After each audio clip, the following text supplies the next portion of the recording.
Cause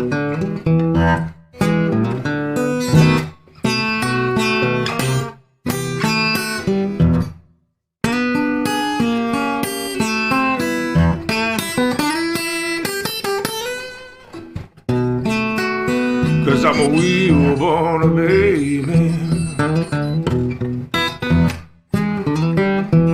Always burn down the road.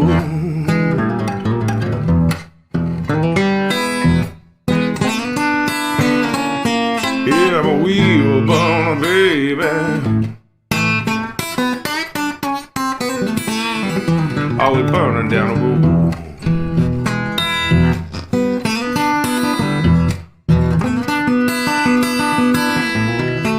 I'm a wheel born baby. This life never gets old.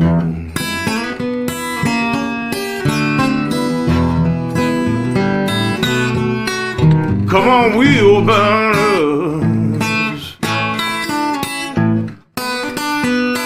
yeah, burn with me.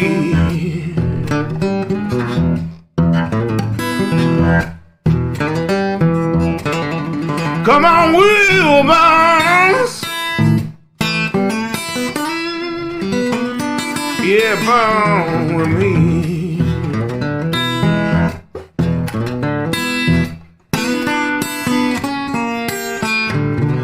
Oh, take a ride now on Wheelburner Express.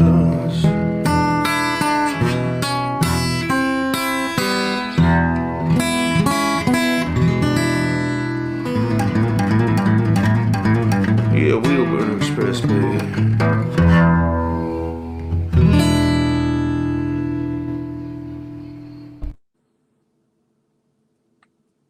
Boom. Found it. What's going on? Let me get this thing lit. You guys hear me? Throw a thumbs up if you guys can hear me. I'm using an iPad here, so.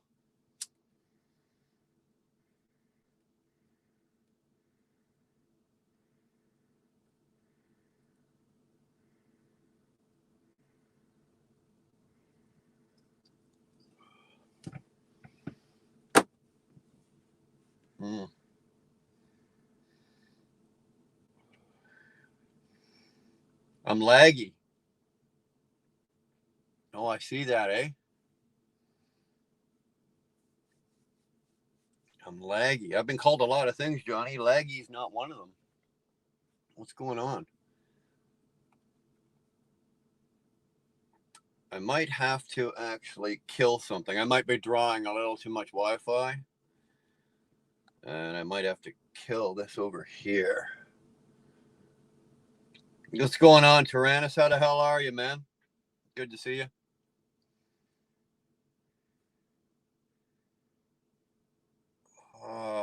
Hold on. Fucking technical difficulties everywhere. Video's glitchy. Yeah, I know, Jerome. I'm working on it here. I think what it is where I'm at down in Jersey. I've got like a decent signal, but I'm not fully loaded.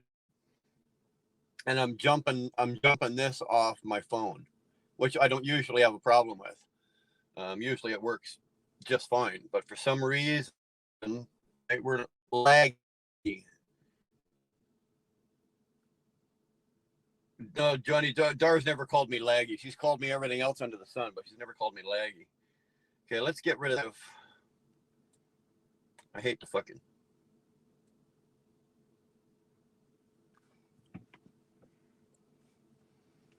No, your typing is just atrocious. I'm down in Berlin, Tyrannus, down in Berlin, just off the Atlantic Expressway. About 5, you get off the expressway at 38, going southbound, and in New Jersey, you get off at exit 38, and you go about 5 miles, 6 miles north, which is basically hang a left. And that takes you into Berlin, the town of Berlin. And that's where I'm sitting right now. Is it still lagging? I've got everything that is using a Wi-Fi signal. I've got everything turned off. The only thing that should be on is obviously my phone and this. So Are we still lagging?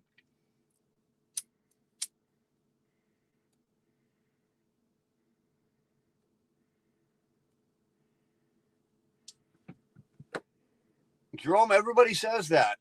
Ooh, New Jersey. Ooh, bad. Ooh, whatever. But you know what? It's where the money is. Honest to God, if you want to make money, you got to go where the freight is, and you got to go where the freight pays. And New Jersey or on the East Coast is where it's at. You know, New York City, New York, Baltimore, Newark.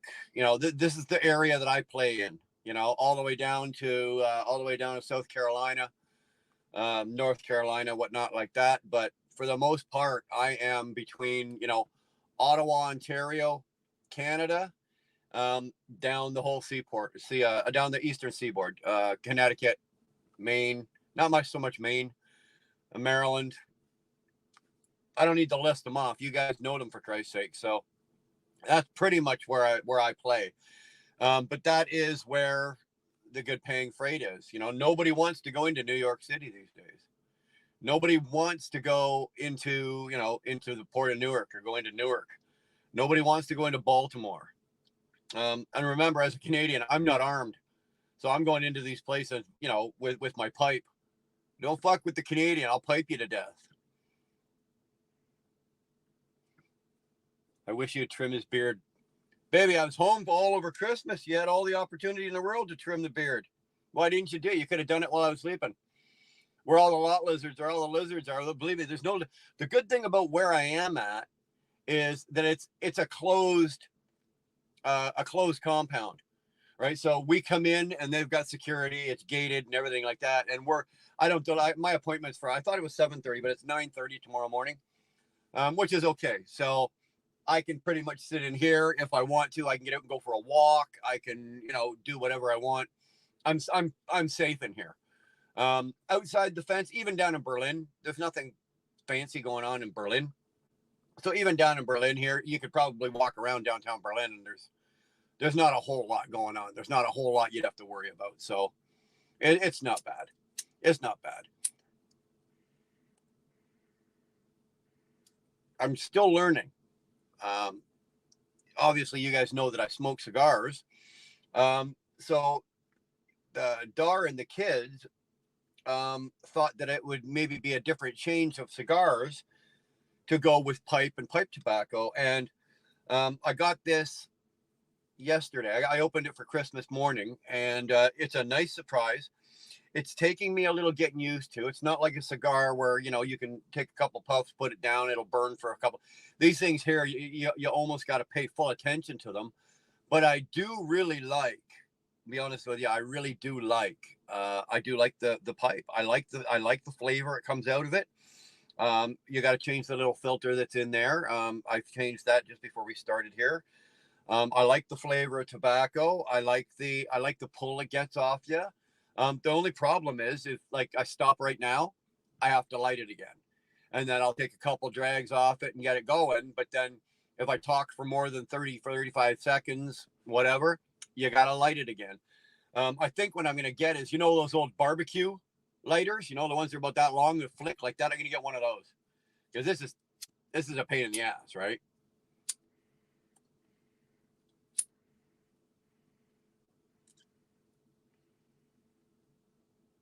Mm. Mm. I like that. I like that a lot.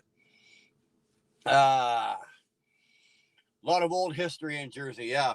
Yeah. You know how you can tell, Mr. Beast, about the old history in Jersey. Just look at all the lampposts. They've still got a lot, like a lot of other places. They put their lampposts and their hydro poles right on the corner. So if you're trying to swing a 53-foot trailer around there, unless you get your axles moved all the way to the front, which I do when I come down here, you're clipping lampposts or you're clipping hydro poles, and it is a pain in the ass. Yeah, all of the streets are older. A lot of the towns, like this town of Berlin that I'm in, I don't know how old it is. I don't know how old the town is, but it is old. some of the streets, if you look up some of the smaller streets, they're cobblestone. Like cobblestone. Well, the last time you think about cobblestone roads is when they had horse and buggies, right? That's what you think of when you think cobblestone. Axles and fifth wheel. And with the Cascadias, you John would probably have to, because of the long nose Pete you've got, and probably the longer wheelbase. I don't have to worry about that with a Cascadia. I can leave my fifth wheel where it is. I've only got 25,000 pounds in the box, so I've got the axles crammed up as far as I can, forward as I can.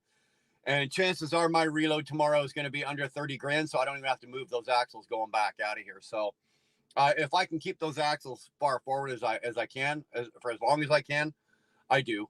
It's just safer. I would rather take a chance with a little bit of tail swing than run, the last 12 feet of trailer across down this, have a lamppost run down the last 12 feet of my trailer. So I don't mind it. You know what? People think about New York, like you said, people think about New York, think about New Jersey, they think about Baltimore, they think about all those shitty fucking places to go.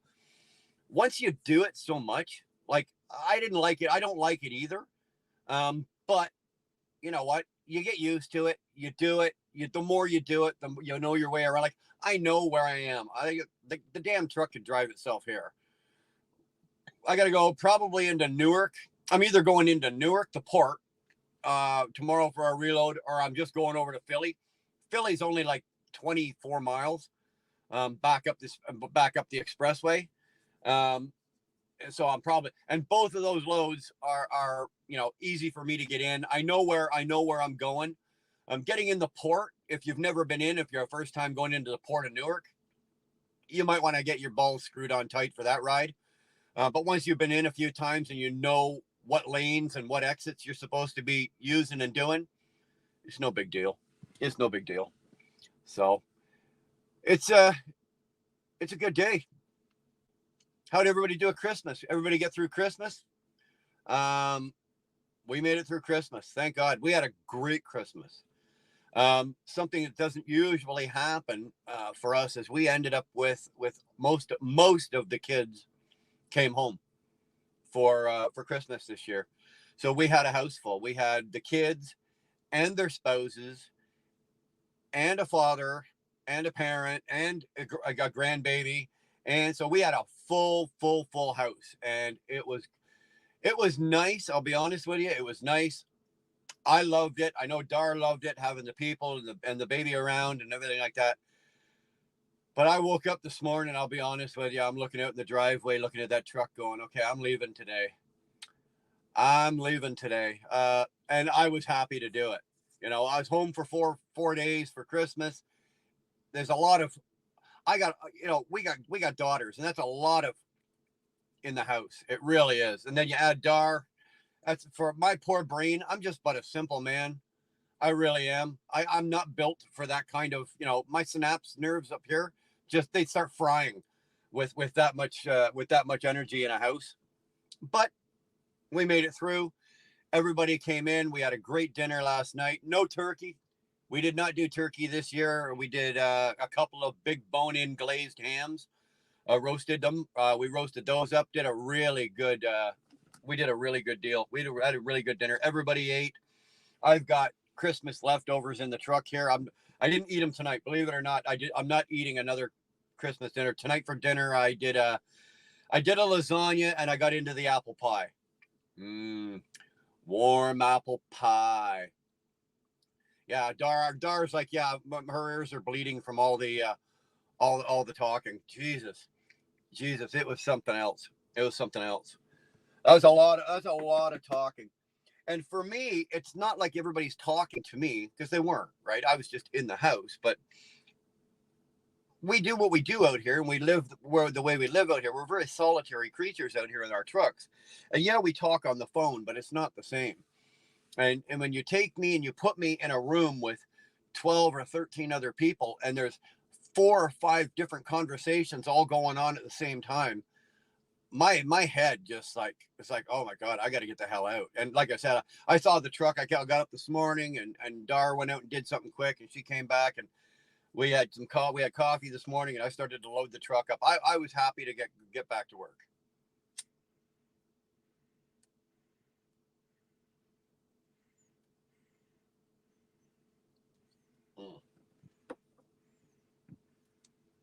So, everybody else do okay? I'm gonna assume everybody did okay. You're all still living and breathing. We got Mr. B's, cobblestone, rig pig. Cobblestones make me think of cookies. Wait, that's ginger, right? No, cobblestones makes me think of those Keebler elves. That's what they make me think of. We got Johnny guard dogs walking through. Austin Lloyd, how the hell are you?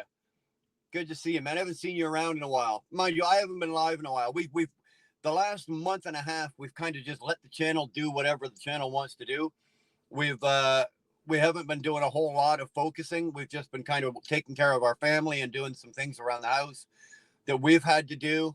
But I will say I will tell you this, that come the new year, I'm going to kick the channel back up, and we're going to be getting back into our charity draws. We'll be doing our giveaways. We'll get back into doing some vlogging. I'll get back into doing the lives. I enjoy lives. I enjoy doing them, twice a week, usually one out in the road, maybe one from the house. We'll see how it goes. We'll start kicking that stuff back up. So yeah, smoking is great. It gives an intellectual something to do while he thinks, and also gives an idiot something to put in his mouth. Well, I don't know which end of the spectrum you think I'm at there, Tyrannus. I'll leave that one alone. Karen Manthorn. Karen's in the house. It was quiet there. You had a quiet Christmas. There's nothing wrong with a quiet Christmas. I think it's going to be a lot of years yet before we get the quiet Christmas. Now that we've got, I don't know if any of you guys have caught it. Shannon Thomas made a comment to it earlier today. And I think Sterling made a comment to it earlier today. If any of you were in Sterling's. But Shannon Thomas made a comment. Oh, yeah. With anybody's got women problems or girl problems, call Wheelburner. He has 6 daughters. Now, I don't know if anybody else caught that. Did anybody else catch that? How many daughters does Wheelburner have? I've always said I have 5 daughters. I'm a father of 5. I got 5 daughters. I've always said that. And now there's people going, Wheelburner has 6 daughters. So how many daughters do I have? Well, if you guys are in the mood for a small story, I'll tell you a little story. And this is a really good story about Dar. What was it, about 9 months ago? About 9 months ago, Dar and I, no, even less than that, probably about 7 months ago, Dar and I were sitting on the couch. Actually, here, we'll start it this way. 2 years ago, my mom, for Christmas or for my birthday or whatever, Christmas, because she sent one to Dar as well. You know those ancestry.ca? You do the swab your mouth, you put it in the fucking tube, you send it off, and then they send you a list of all your relatives, right? Or anybody else that's done the ancestry, and it shows you where they're from, and it breaks down your heritage, where you're from, you're 20% this, 30% that, blah, blah, blah. I was about 80% full of shit, and the rest of it was normal. But so I did it just for shits and giggles, not really giving a shit. So the results came back, and sure enough, it told me, oh yeah, you've got all these relatives over in England. You got them in Spain, France, Germany, off the East Coast and everything like that. And if they're registered, it gives the people's names, and it tells you this is a first cousin, or this is a second cousin, or a third cousin, or an aunt, whatever. It breaks it all down to you. It's actually really kind of cool. But I'm not really interested in that. My heritage and that type of thing, I could care less. So we looked at it, and we looked at it for, I don't know, a few hours or whatever, went through it. And then, you know what? And there's an app on your phone, and you have to register with the app and put your email address in so you can get all this information. So we did. We put all the information in and and then we forgot about it. That was 2 years ago. Then we forgot about it. And then about 7 months ago, Dar and I are sitting on the couch, Saturday morning or whatever, and we're having coffee. We're just having coffee, and I get a little ding on my phone, and I had deleted the Ancestry app. I deleted it. And I got a message in my email saying, you know, you have an email from Ancestry. So I open the email, you hit the thing, it takes you to the link, you go to the app, whatever. So you download it all, or I download the app back on, and I open it, and I don't know what the hell I'm doing. So I handed to Dar. It wanted a password and it wanted this. So I handed the phone to Dar and I said, "Here, open this. Get this open for me." And I didn't pay any mind to it, and we put it down. And then about 2 hours later, we got a second one. A second one came through on the phone. So now it's like, all right, now we got to go look at this and see what the hell this is. And so we get it open, and in the app, there's a message area where people, you can send, if you're registered, they can send you a message, and I can message any of these other relatives that are, you know, DNA, who are DNA attached to me or related to me. Hold on a second here. Here we go. So I'm looking at it. Dar's sitting right here beside me, and I'm looking at it. First sentence. Hi. Do you remember about 28 years ago, a woman named, and I won't say her name. And my heart dropped. I went, oh, fuck. That's exactly what I said. Right? Yeah, okay.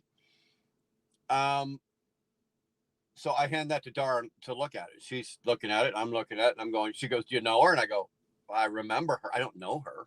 I remember her. Yeah. Okay. So then a second message came through going, you can read, you know, it was very polite. You can read this or you don't have to read it. I'm not asking anything of you. My name is, and she gave her name, such and such is my mom, and you are DNA, blah, blah, blah, 100% certified as my father. So 28 years ago, I was a father, but didn't know it.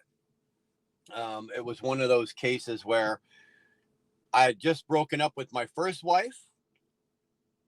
There was an in between. And while you're single, what do? Right? You hook up here, you play here, you meet a girl there. And well, I met this girl, had a little fun, and nothing really came of it. And then I moved out west, and she lost track of me, and I lost track. I never thought for any reason to ever look her up. I didn't need to. There was no relationship. It was just a quick fling. But she didn't know where the hell I was. She had no clue where I was. She did try. She said to try to track me down, and I believe her. She got no reason to lie. But I was on the other end of the country. The long and the short of it is, I ended up with another daughter. I now have 6 daughters. Tyrannus, you're right. A Will Burnett. Another daughter. I couldn't buy a son, for Christ's sake. On top of that, this new daughter has a daughter. I now have a grandchild, my first grandchild. I now have a little baby granddaughter, and she just turned 1 on November 30th. So now I have a 6th daughter, which we're thrilled with. Don't get me wrong. There's no sad ending to this. This has turned out very, very well. I now have a 6th daughter, and Dar and I have our first grandbaby. And that is fantastic for us. The beautiful thing is my daughter, and again, I'm not going to use her name or anybody else's names, but she had known about me since she was young. Her mother always made sure that she knew who her father was. Unbeknownst to me, because obviously I didn't have a clue that she was born, or obviously things would have been much different. But so yeah, she always knew who I was. I never knew that she was even born, and that's how that turned out. So now, in the time where the first emails were sent that Dar and I read to this time, of course, the first couple of weeks there was some emails. Then we went to text messages. Then we went to FaceTiming, and then she lived in another province, so she came home to her mom's place, and her husband, because she's married, and the baby, they made a trip up to our place for a weekend, and that was months ago. So we've met, and I've actually been able to hold and meet my new granddaughter and my new daughter, and they actually made it up to our place for Christmas. So we had, when I say we had a house full, we now have 6 daughters and a little baby wheel burner running around, and we're thrilled with it. This has been one of those years where physically I've taken a beating, financially I've taken a kick in the nuts. A lot of other things didn't seem to want to work out for us, but this is one of those, you turn the corner and something absolutely fantastic and gorgeous, and it's just a blessing has happened. Um, you know, my daughter is beautiful. She's smart. She's intelligent. She's had a great life. She's had a good life. She had her mom married a guy. The guy took my daughter, or took her as his own, raised her. She's been well taken care of, had a very good life, was always loved. So it was not a sad story where, she was looking for her father because her home life was, she had a great home life, was raised, she's always been loved. And it's just a bonus that we found each other. And it was all because my mom sent that ancestry.ca. What are the odds, eh?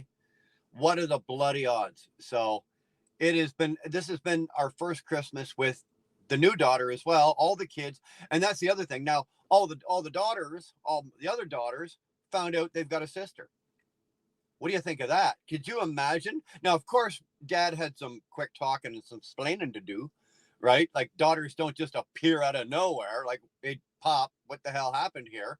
But once the timeline was all laid out and it was, everything's worked out, then they kind of understood, okay, Dad kind of, he wasn't with Mom, and he wasn't with his ex, and he wasn't, okay, this kind of thing happens. But they're thrilled as well. So now they got to meet their sister through text and FaceTime. But yesterday, or this Christmas, when they came, they got to meet her personally, and they all are aunts, right? They're now aunts, and they're thrilled with it. All the girls are, I think Dars put that in. They're all thrilled to be aunts. They were chased. All of them took turns with the baby yesterday. I couldn't get my damn hands on that grandchild because one of the daughters they were all just messing and playing with her. So this has been one of those Christmases that I in my life will look back on and go, this was a fantastic Christmas. This is, again, I said, physically and financially, this has been a crap, shitty year. But because of something like this, I would do it all again in a minute. I would live this year over again in a heartbeat because of something like this. You can't trade this. And although she doesn't call me Dad, we kind of talked about that. Like, she's got a dad, right? She's got a dad. Her dad raised her and loved her, and that is her dad. And I got that, and I'm good with, you want to call me Brian, or you want to call me Pops, anything, whatever you're comfortable with, I'm good with. They determined that they're not going to call me because the other grandfathers obviously get priority, right? So I'm going to be a Poppy. So I'm Poppy. That's what the baby is going to call me. I'm Poppy. She calls me Brian, but it's kind of nice. I got to sit with her and talk with her. Her husband, fantastic man, and you can tell he just adores and loves her to death. And they both the same thing. Wheel Pappy, you got it, Tyrannus. There you go. So it was great. I could talk about this, and I'm just beaming about this because I've been keeping this under my hat since it happened, right? Since months and months and months ago. I think I've told nobody on YouTube, like, openly like this about this, just because, the time's not right. It was not, but now the time is okay. Enough time has passed. Everybody's comfortable. We all know who we are. And so it's turned out to be really, really good. Um, I'm thrilled. I'm now like I said, I'm now a grandfather. Now I do know that a couple of the daughters, the other daughters, did get their nose a little out of joint because I know for a fact Brianna wanted to have the first grandbaby. Well, she got beat, but not on purpose, totally by accident. But yeah, I'm now the father of 6 daughters and a baby granddaughter. No boys. No boys. There's not a single man or male in sight. What do I got to do? Like I can't have any more kids. That part's taken care of. We're done. So all I'm telling these kids is you better have some grandsons. Yeah, Dar's right. Brianna is absolutely thrilled to be an aunt. They all are. All of them are. Yeah, Nick, no shit, eh? That's a lot of estrogen running around. And now you get the point now you understand when I say, like, I had to get the hell out of the house. Right? That's a lot of estrogen running around, right? All the daughters, plus Dar, plus a granddaughter. Yeah, that's a lot of estrogen running through that house. Whew, let me tell you. But again, I wouldn't change it. If I could go back and change one single thing, I wouldn't. I wouldn't do it.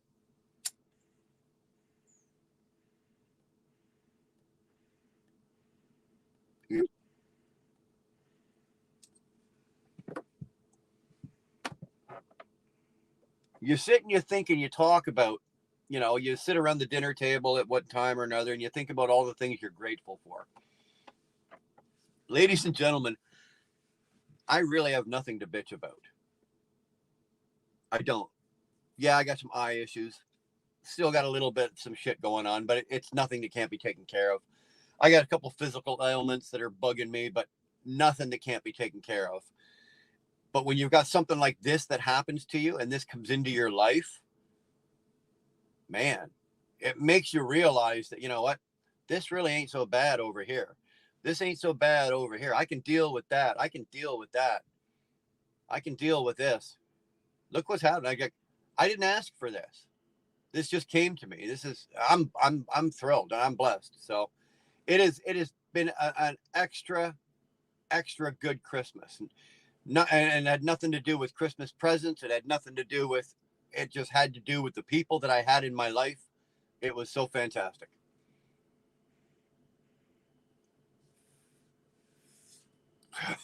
I like that, T-Bone. Well, we've got 3 full bathrooms in that house. Let me tell you this, okay? Right. So we live on some land, right? So we live out in the country. We have 3 full bathrooms, 3 in our house. And many a morning, I have to stand on the deck and off the deck because I can't get close. I can't get to a bathroom.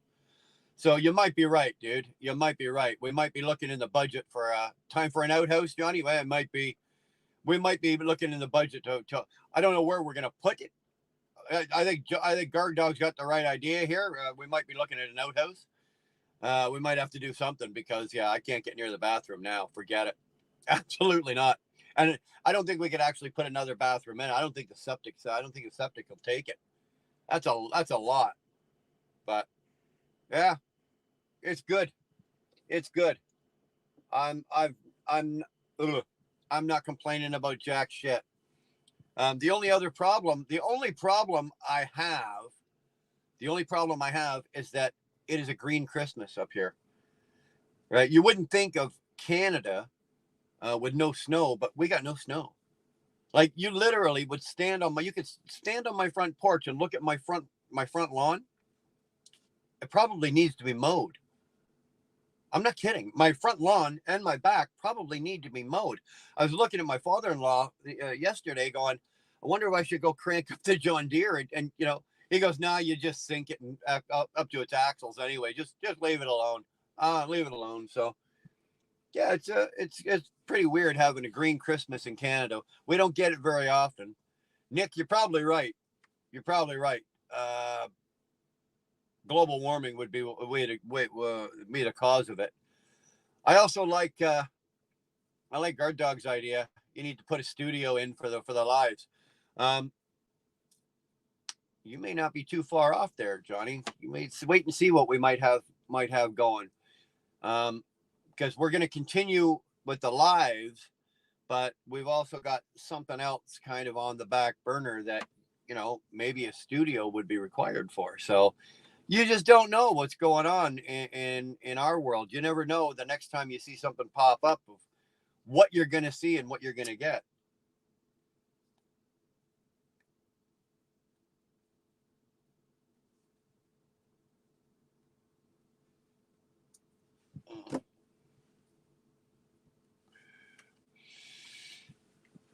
Yeah, well, the other side to that, exactly, Guard Dog, is the next live you see might be from the studio of me sitting on my toilet, right? I'll just have the studio put in the bathroom and I'll just sit on the throne. And that's what you guys are going to get.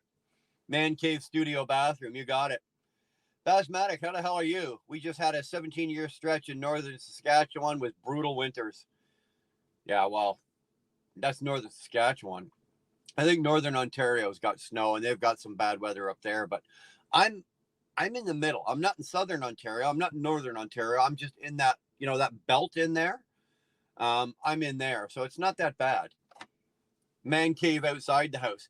I would really like that. I'd love to have like a 24 by 20 off the back, like out in the backyard, out in the back corner somewhere, and have like a little studio in there, a couple of couches, a man cave, like something like that going.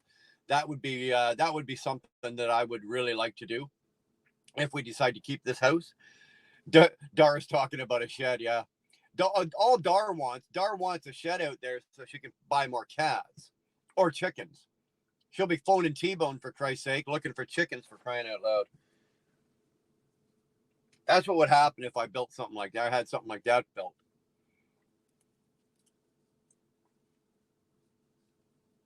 Put a bike lift in it. Well, Guard Dog, I tell you this. My garage, I know I'm Canadian, so it's a garage. You guys call it a garage. But in Canada, we call it a garage. My garage is where I would put my bike. If I'm going to start working on bikes and build a bike shop, I'm going to do it in my garage because I've got a two and a half wide garage with 24-foot ceilings and a loft. So I could really do that really well. with a cage for Brian in it. Yeah, that's when I go batshit crazy, Tyrannus. That's what that's for. Yeah. See, that's what I'm more accustomed to. The pipe is a lot more work than a stogie. It really is. Don't get me wrong. I enjoy the pipe, but need the stogie right now.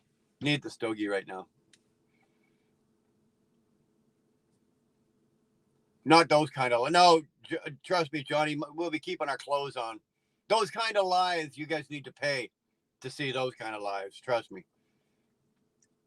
And you don't want to pay to see that. Trust me. Guaranteed. Oh. There is, before we go any farther though, there's something I want to talk about. I do want to talk about this. And this is somebody came into my life, not came into my life, but came to my attention a couple of days ago.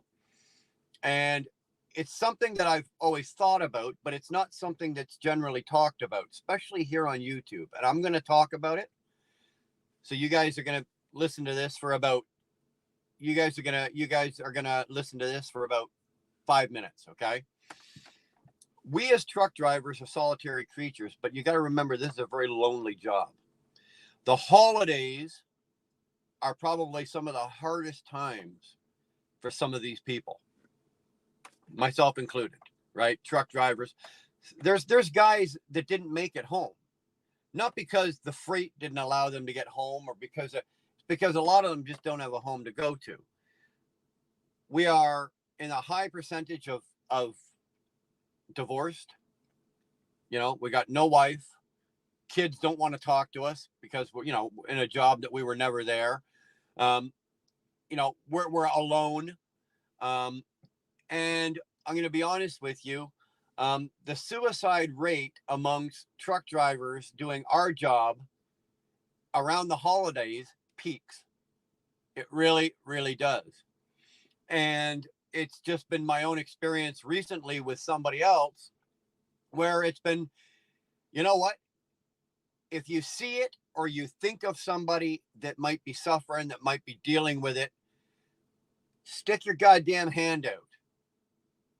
Stick your goddamn hand out and offer a word of advice or a word of help or just offer a friendly word, whatever it takes. You don't know that all it could take, somebody could be ready to do themselves in, and all it's going to take is you with a kind word to turn that moment, turn it around. So that's all I'm saying. And if you are on the other end of that, and for any reason, you know what, you've got nowhere to go, you've got no one to talk to, you've got, you've got no family or whatnot, and you are in that headspace, and you're not thinking that you really want to keep doing this, reach out. I happen to know that most of the people on YouTube, especially in the trucking community, my email address is right there. It's on our channel. My phone number isn't, but my email is. If somebody needs to get hold of me, you can get hold of me. My email's there. There are a few of us out there that have our emails posted. Reach out before you do something dumb. And I say dumb as in before you do something, that you can't undo. Nothing is that hopeless and nothing is that bad that, you need to walk down that road. So, and like I said, it's only been because, in the last day or so, I've just kind of had an experience with this, and it's been, it's not the end of the world. Somebody will help you. There is help. There is somebody. Come on now. So don't worry about it. And that's all I'm going to say. Okay. I'm not going to harp on this. I'm just saying this because you know what? It's the holidays, and people, they get lonely. They're alone. They got nowhere to go. It's already a stressful time. The holidays are already stressful enough without all of that. Then you put that on top of somebody. You never know what is going to happen. So that's all I'm saying. That's all I'm saying. If you've got the ability to reach out and offer the help, please do. If you need the help, reach out. Send an email. Make a phone call if you have phone numbers. You don't need to sit in your truck and end your life because you don't think life's worth going on. Trust me. Guys, you're talking to a guy that was was an alcoholic and a drug addict who lived in a cardboard box under a bridge when my life was at its worst, with a needle in my arm, and living. I was in dire straits and desperate, and all it took was one man to say to me, "Son, do you need some help?" And that's what it took. That's all it took. And I grabbed hold of that man's hand, and he helped me. Took a lot of years to get myself turned around, but all it took was one guy to take the time and the energy to go, "Hey, here, take my hand. I'll help you out." If you've got the ability to put that hand out, please do. If you need that hand, reach out for that hand. Send emails, make a phone call. Email, I don't give a fuck what time it is. Email us. If I can't help you, I can probably find somebody that can. And that's what our community is about. I don't know. I've lost track. I don't know. Guard Dog is probably in the same position as I am. He's been doing this as long as I have. I don't know how many guys I've been in truck stops and they've pulled the body out of the truck. The guy's died of loneliness, and it's not always dying of a heart attack or dying of a stroke. The guy ended his life because he had nothing else to go home to. He had no life. It's not necessary. So again, if you've got it, help. Put it out there and help. If you need it, reach out for it. If I can't help you, I'll find somebody that will. You got I say, there you go. You've seen it thousands of times, John. I guarantee you have, just like I have. sorry, I didn't mean to like. I hope they didn't take the live and put it in the nosedive it, but I think that's something that's important in our industry.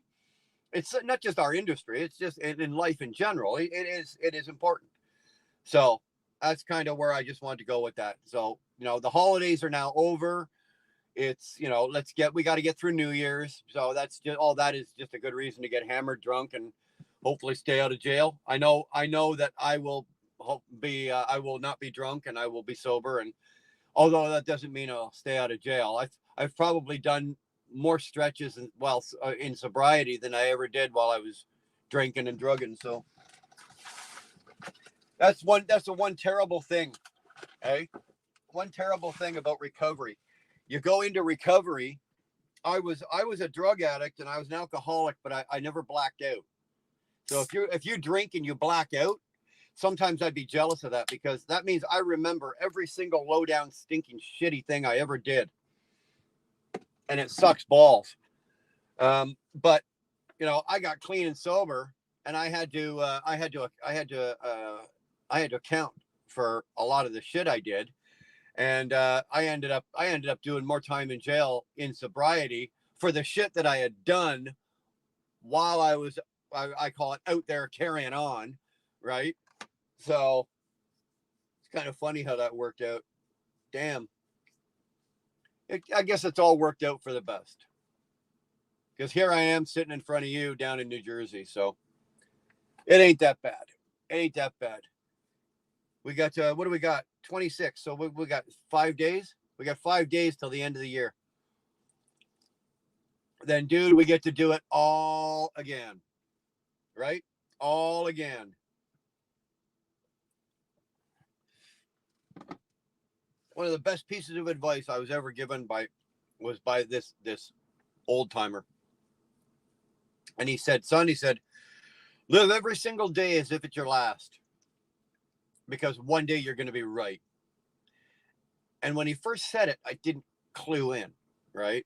I was much younger back then. Not always the brightest, not too wise. After a while, though, it did click. Live every single day as if it's your last, because one day you're going to be right. Damn. These old people sometimes really know what the fuck they're talking about, don't they?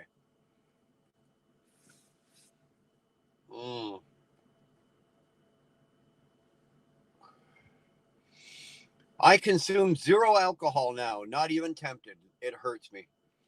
Well, Basmatic, I'm the same, right? My first day of clean sobriety, meaning that I was drug and alcohol free, was March 21st of 1993. I've been clean and sober now for 31 years. That's a long damn time, man. I don't even remember. That's a lie. That's a lie. I do remember what Jim Beam tastes like. I do. For some reason, 30 doesn't matter. But like any of the beers or the new ales or any of that kind of shit, don't have a clue. Don't have a clue. But yeah, I say I might have another bender in me. Like I'm alive and I might have another bender in me.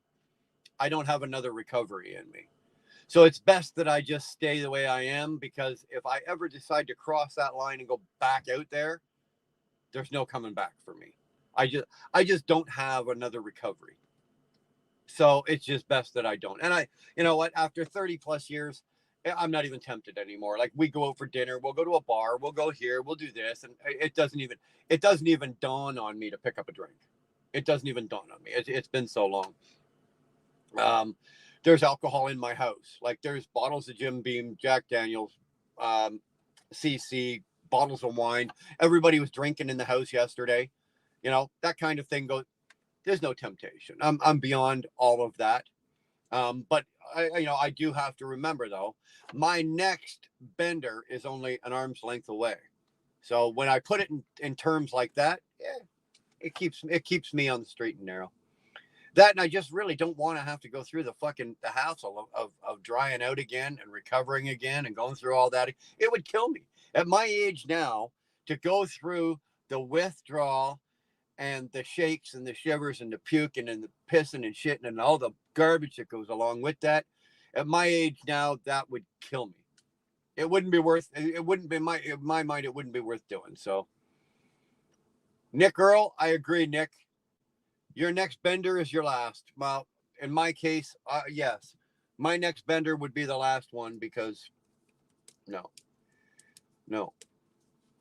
I got clean and sober because it took somebody else to die, right? Another person had to die in order to straighten me out, to get me to do it. But at that point in my life, I was walking a path, and I came to a realization that my life is only going to go one of two ways. If I keep doing what I'm doing and living this way and being involved with the people that I was involved with and doing that, I was either going to end up the rest of my life incarcerated, or I was going to end up dead at a very young age.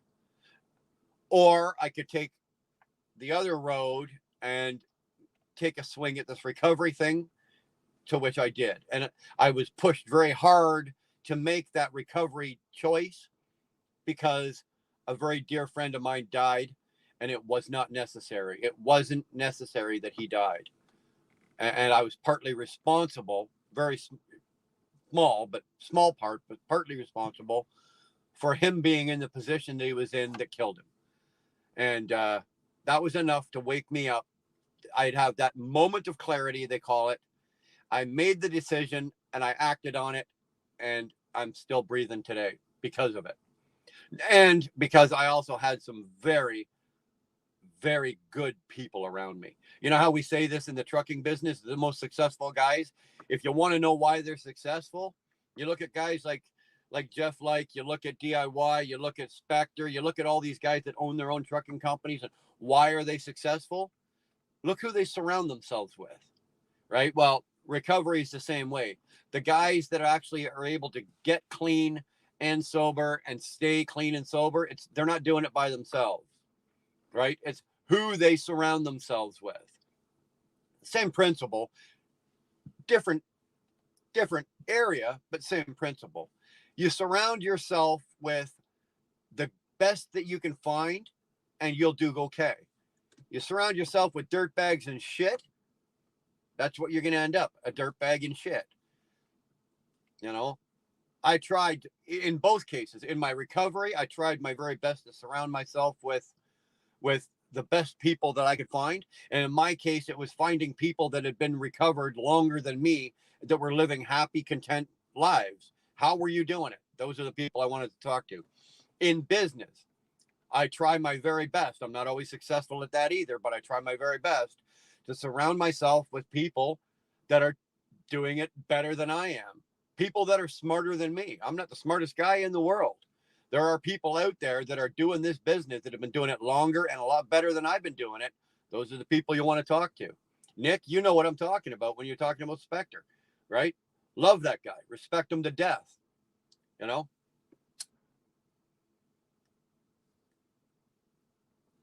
Those are the guys that I want to talk to.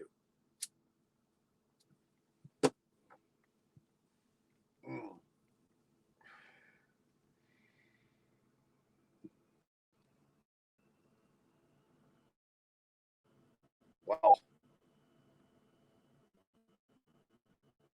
That was very generous, Jen. Northern Girl Hobbies. Thank you very much. That was very generous. I appreciate that.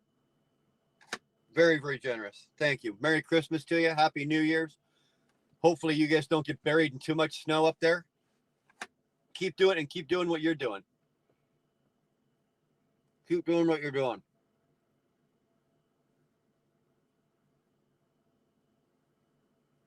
Oh. You guys all, everybody light a cigar. Everybody go right now and get a cigar and light it. This is one of those moments. This is one of those moments where, you know what, a really good cigar and some good conversation, and we can just sit around and shoot the shit. You guys go ahead and have a couple of drinks and relax. I'm going to sit here and have a cigar, drink my Dr. Pepper, and we'll just shoot the shit and talk about whatever. What's going on, Shorts? How the hell are you, bro? Long time no see. You haven't walked through here in a while. I see you all over the place, but you haven't walked through here in a while. Glad you're here. Glad to see you. we're just talking about some of the most bizarre shit that you would think about to talk about, but we've been talking about it. Robert, what's that? I know I'm British, the cream, but come on, man, support. You got it. You got it. Life only goes one way. We all die at the end. You know what, Trucks? I agree with that. How you die and the quality of life you have on that one-way trip, that's what matters, man. That's what matters. You know you're going to die. You can either go down in a ball of flame and be miserable, or you can at least be productive and happy and whatnot in your life. Basmatic, is trucking still busy as hell out east? Well, because of the season, you know, Christmas, New Year's, whatever, it's slowed down a little bit. But what did I do? I still ran out about 2,500 miles, something last week. I did 3,200 miles a week before. I think the true test will be after New Year's. I'm not anticipating the market to do anything fantastic for at least the first half of next year. I think we're just going to plow through this the way we've been plowing through it for the last year now.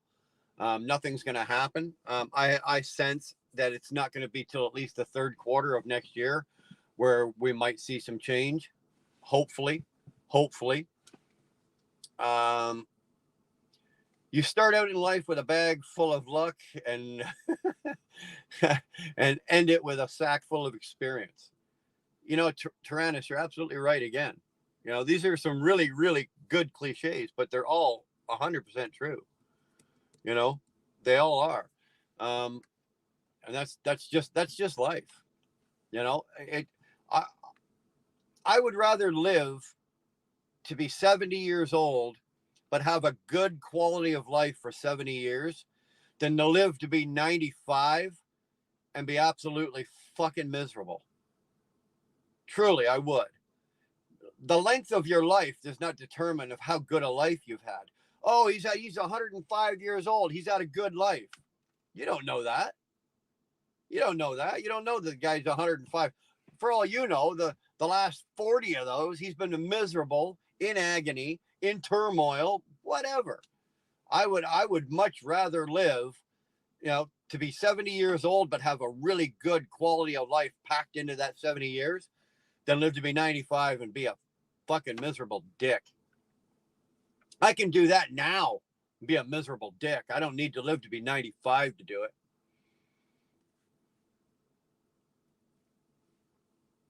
All those guys that got in when the market was hot and have had huge truck frames, they're dropping like flies. Truck yourself, no shit. You know how you can tell that. Just drive past any Ritchie Brothers. Go past any of you drive past the Ritchie Brothers right now. I promise you, they're full. The two up here in Canada are jammed, absolutely fucking jammed. Every other Ritchie Brothers that I've been past or I've seen, they're packed, and the price of trucks coming down, baby, coming down. All those boys that were going, woo, we're making $6 a mile. I'll take the $3,900 a month truck payment. Yeah, they're all cashing in those trucks right now. They are. I know they are because they're sitting at fucking Ritchie Brothers. Give it. I guarantee you guys, give it till June of next year. Not even April, May. Give it till May. That's when you go truck shopping. Because all those guys that are cashing all those trucks in right now because they can't do it, you watch. The price on those trucks are already fairly low, and they are going to get even lower.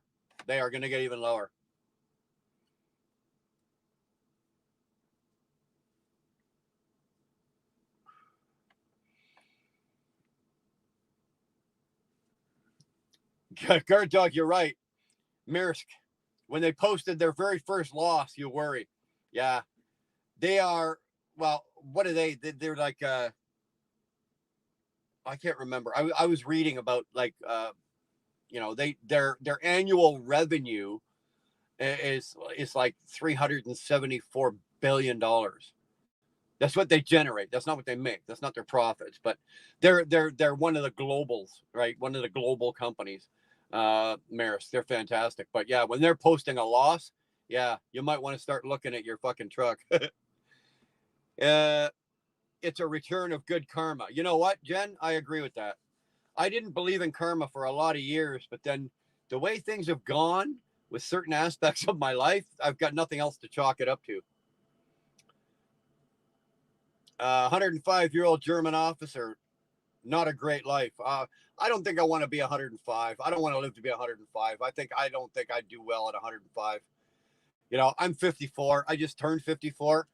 And I'm doing okay, but I don't think I want to live another, 50 years. Probably because I'm more scared of what the world's becoming around me. I think that would be more worrisome for me. The technology, the AI, the all of that of what around us, the world is changing very slowly. The political, the governments of the world and the changing. I don't want to be alive. I don't think I want to be alive to see that. I think I'd like to. I want to. When I die, I still want to have my mental faculties and remember who Bugs Bunny and Roadrunner were. That's all I ask. On the day I die, I want to be able to find a Bugs Bunny Roadrunner cartoon and watch it. Brian's got that Viking King Keith Richards going, Gene going. I wish. That guy's what is he, 82? Keith Richards now 82. Still smokes a pack a day and drinks what, a fifth of whiskey every single day. You know what they're gonna do when that guy dies? They're gonna take him in to some science lab, cut him in half, and they're gonna find probably the cure to about 90% of the world's diseases are in him. He's carrying them around inside of him. I guarantee you. Keith Richards, he's probably going to outlive everybody, me and everybody else in this chat. I plan on living the next 5 years of my life to be the fullest. The next 5 years of my life to be to the fullest. To the fullest. Well, why stop at 5 years? Why stop at 5 years? I've only got so many years left. I want to live them all to the fullest. I want to try to milk out as much of the rest of my life as I can. Something about 9 lives. You got it.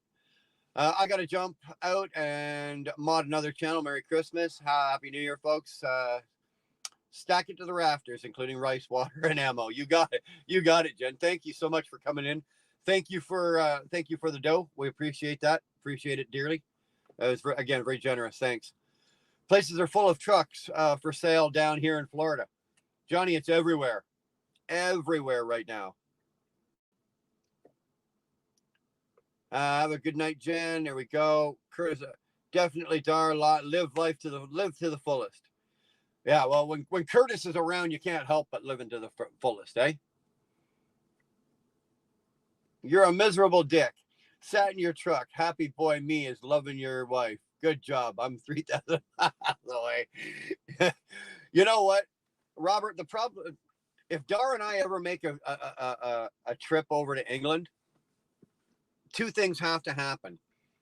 First of all, I have to make sure that you're out of the country when we get there.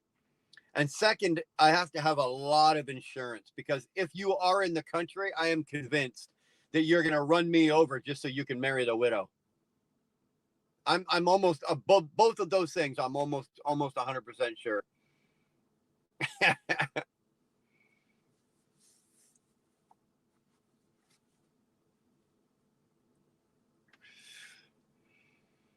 Trucks. That's a good point, but that's like putting a Band-Aid on a bullet wound. A voting year or an election year, it doesn't matter if it's in Canada or the US. Yes, they put all the pieces back in place and they try to wrap it all up real nice. They try to get the inflation down, boost the GDP, get the people working, because it's an election year. Day one after the election is over and the shit falls apart again, and it doesn't matter. I'm not saying it's any political party. It could be whether it's Republican or Democrat. It makes no goddamn difference. It's all whitewash to get the votes. They're buying votes. They're going to make this the best year in trucking. They're going to make this the best year in the economy. They're going to make this the best year because it's an election year. And you know what? 4 years from now, when they have another election, we're going to make this the best year. It makes no goddamn difference. It makes no goddamn difference. They can dress it up till they're blue in the face. But if you look behind that, it's like the Wizard of Oz. What's behind that curtain there, right? If you look behind that curtain, you know what's going on. You know the real world. You know what's going on, the reality of what's happening in your country. Take the election out of it. All the shit's still there. It doesn't get fixed. It just gets painted and prettied up a bit. That's all that happens. What the fuck are you talking about, Robert? Nick, Robert and my wife have been having a long distance love affair since I don't know, for what, 3 years? Something like that. Robert jumped on board our channel when we were at the convoy. And Robert has been a faithful subscriber and a great friend since then. He's stuck by us all this time. But one thing that has happened is Robert and Dar are crushing on each other, and they always have. So I'm second fiddle in this conversation. As long as Robert's over there and Dar's here, we're all good. But when Dar says to me, you know what? Why don't you start taking some runs and start doing like 3 or 4 weeks? Oh, by the way, I'm going to take that trip over to England. I know what's going on. I know.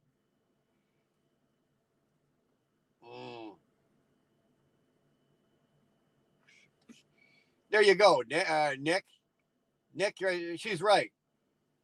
Robert wants to bang my wife, and Brian's lucky he's 3,000 miles away.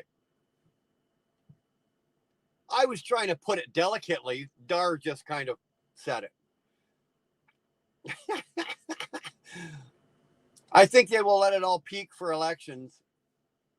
After that, they do not care what happens. 4 more years of this in Canada, and the States will end it all. Asthmatic, I have no faith in the Canadian politics. Believe it or not, I actually have more faith in U.S. politics than I do in Canadian politics. This is all I'm going to say on Canadian politics.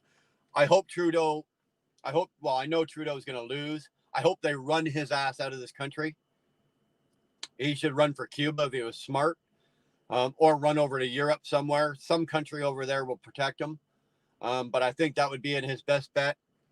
And I hope that Pierre wins, right? So I hope the Conservatives win. And that's all I'm going to say. Because if it goes any other way, Basmatic, we might as well get tickets. We might as well, get green cards and move to Alabama, because that's what's going to happen. This country will fall to pieces. I don't think this country has another 4 years worth of, or 5 years, 4 years of Trudeau, in it. We're gonna die.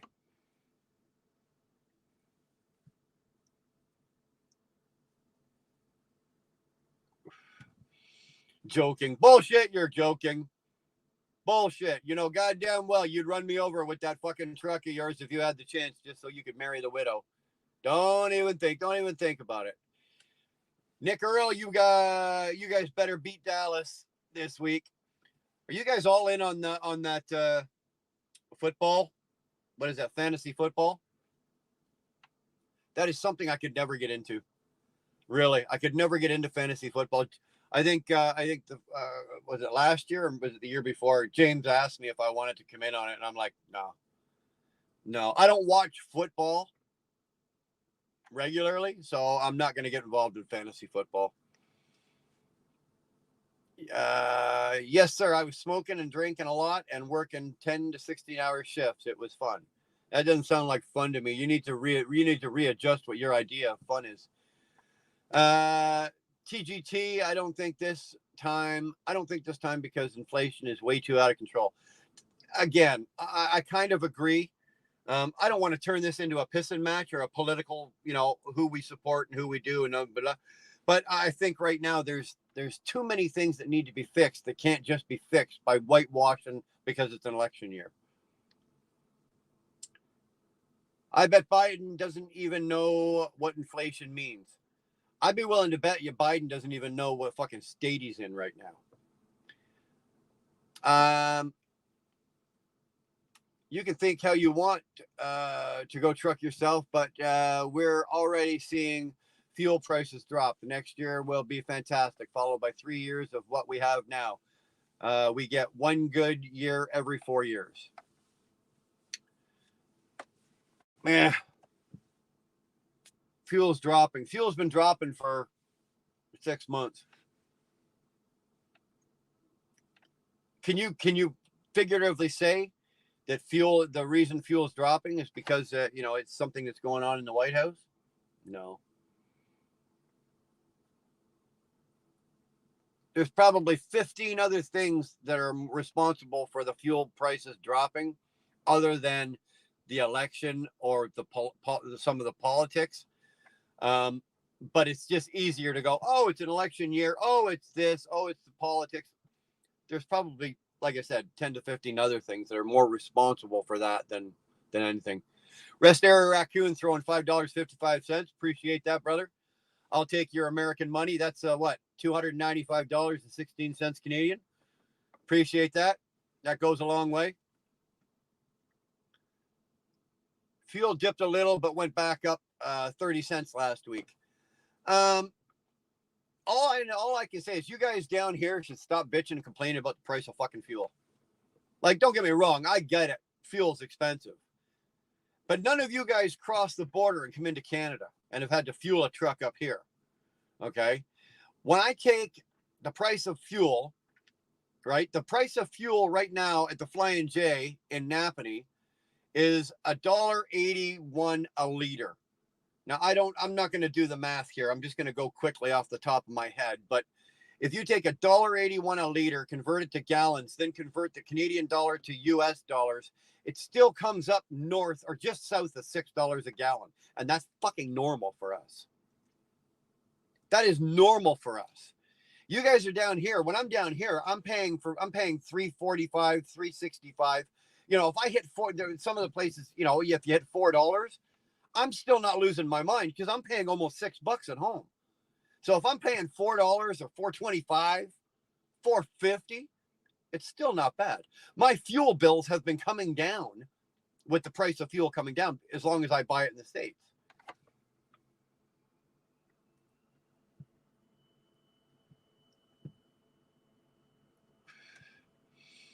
Go truck yourself. I agree. Fuel prices will drop as long as the Middle East does not get into a war and prices go back up. Well, John, that's a given. I'm just saying everything is great in an election year. You know what, Josh? I'll agree with you.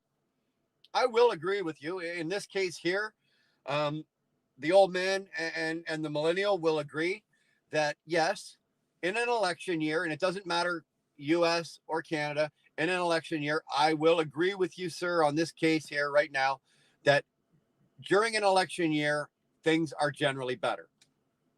Freight moves better, costs are better. Right now, who was it? Go truck yourself. Right now, what's hurting us the worst, and I know in Canada, and I'm probably, I can speak for the U.S., it's the interest rates. When the fuel's coming down and the cost of trucks is coming down and certain things are coming down, but interest rates are not coming down, there's a big problem there.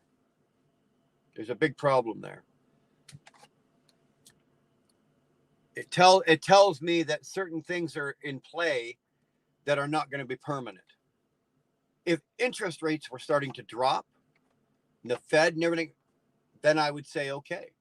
But if interest rates don't come down and they actually continue to climb like they have over the last, 2 weeks again, they're climbing again, when you can go buy a truck, here's an example.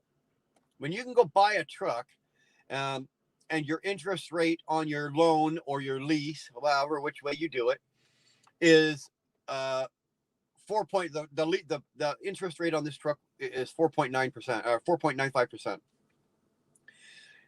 Now, if I'm in take all of that today, the same purchase price, same down payment, same credit score, same history, right? Long time in business for myself, blah, blah, blah, blah, blah.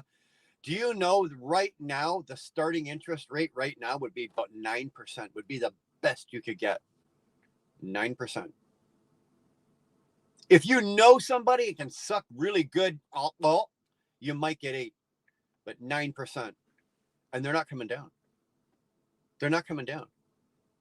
Price of trucks are coming down. That's one of those things. It might be a saving grace, because instead of $140,000 price tag on a truck, it might be only $85,000. So you can make the jump from, okay, instead of 4.95% at 140,000 or 150,000, you're going to pay 8% on 85,000. It's still not good business. 8.5, 9, 10. If you've got a shitty credit rating, we know somebody that's in this position right now, 14.5%. And that's for somebody with a low 600. That's not even in the basement. You want to finance a fucking truck at 16%, 14%? Are you out of your mind? Give your head a shake. Give your head a shake. 4 more years of Biden and Canada will be a paradise compared to the United States. You're wrong. Truck yourself, you're wrong. I hate to tell you, buddy, you're wrong. Because Trudeau is going to bury us. We will be a Chinese communist state by the time that happens in 4 more years. If Trudeau stayed here for 4 more years, we are going to be a state-owned government. It's going to be a state-owned government where it's just like a communist country. Everything is owned by the government. You will be given what you're given, and everybody will work for the state. One government, one state, one job. There will be no democracy. That is where Trudeau is taking our country right now. And he's made he's not even tried to hide it. They will try to make things better to make Biden look at least decent, but I don't see it happening to the extent it did in 2020, 2021. Well, when Biden can't find his way to the bathroom, and then even if he does find his way to the bathroom, he can't find his own dick by himself. I don't know why they're even putting him forward for an election. Why would you even put him forward? You can't tell me that there's at least 5 other people, right, in the Democratic Party that you can't put forward that would be better than Biden. Like, and I'm not even big on American politics, but I wouldn't vote for Biden. Even if I was voting Democrat, I still wouldn't vote for Biden. The man doesn't have all his faculties. Make election years great again, LOL. You can try if you want. No real football. Make Canada great again. It's impossible. It's impossible. I think what's going to happen is I think Trudeau's going to leave this country in such turmoil and such a disaster that it's going to take at least 2 election cycles to get us back on track. Because Pierre Poilievre, or you can say it 2 couple different ways, but Pierre Poilievre, he's got his hands full, but he's already promised. Now, this is how they do it, right? He's already promised to undo, like, the carbon tax, the bullshit with the internet, all these bills, C11, C13, C18, C15, all these bills that Trudeau put in place and locked us all down. He's already said they're all gone. We'll get rid of all of those. So whether he does or not, again, when it comes election year, they'll promise you the world. The day after the election, then you're going to see, are they worth their weight in gold? I've said it 1,000 fucking times.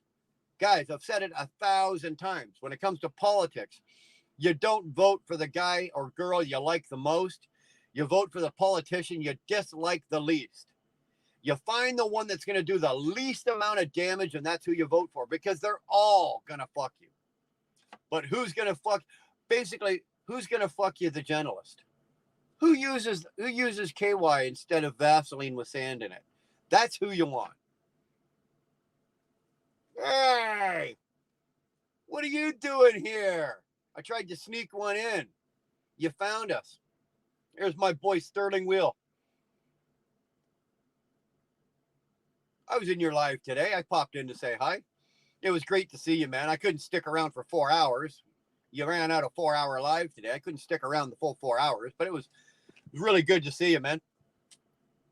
Seriously, I traded in my, what the hell is that? $13 American and got almost 21 Canadian. That's scary. Yeah. Well, Curtis, don't worry. That's going to level out next year. The Canadian dollar will never be par with the American dollar, but the American dollar is losing its world power. And because of that, it's going to slowly, and the Canadian dollar will come back up. So if you've got American money, cash it in now, because it won't be worth as much probably this time next year.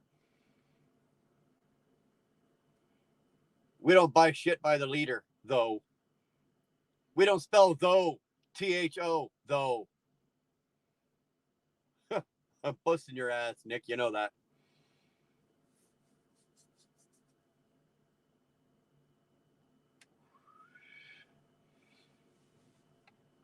Yeah, Canada fuel is crazy. When I used to snowmobile up there, it was always double the price from what I paid in New York. Yeah, our gas is $1.35 at the same Flying J. I think gas was $1.35 a liter. Diesel's $1.81. Somebody want to explain that to me, please? Because you make diesel from refined gas. All diesel is, folks, is dirty gas, right? You need to make gasoline to make diesel. So how is it that diesel is more expensive when it's a byproduct of the gasoline? If that doesn't have political corruption written all over it, I don't know what does, man. Curtis Hawk is doing the Google work here as usual. Good job, Curdy. $6.81 a gallon Canadian, $5.15 American. That sucks balls, man. That sucks balls. People need to remember this. The price of global market is reflected by 4 months at least. I don't follow you, Johnny. What are you talking about? People need to remember this. The price of the global market is reflected by 4 months at least. So the price now were put in place months ago. Okay, I got you. I saw something very interesting today. Somebody said the same thing. It wasn't put in 4 months, but it was like people, when it comes to politics or not just politics, but when it comes to the world market, people are under the impression that, oh, we're going to make a change. And then they make the change on Monday and they see the result on Wednesday. And that doesn't work like that in the world market. You're absolutely right. Now, I can't say that it's a 4 month, but it was significant. If you change it in June, you're not going to see anything you're going to see the result of that change until September, October. And it's funny that you said that because I was reading something about that today. It's very interesting. I'm joking, you fucking thick knob. Oh, he said that with love, folks. He called me a thick knob. I know he says it with love. I love my Canadian friends with the utmost respect. I will never violate that relationship. In my work dream, in my wank dreams, then nobody gets hurt. It's all in my mind. Well, you're gonna hurt. You're gonna hurt the hand. You're gonna hurt the arm. Don't throw out that shoulder. Jordan B. Black Swan event coming, folks. Keep your head on a swivel. Jordan, expand on that.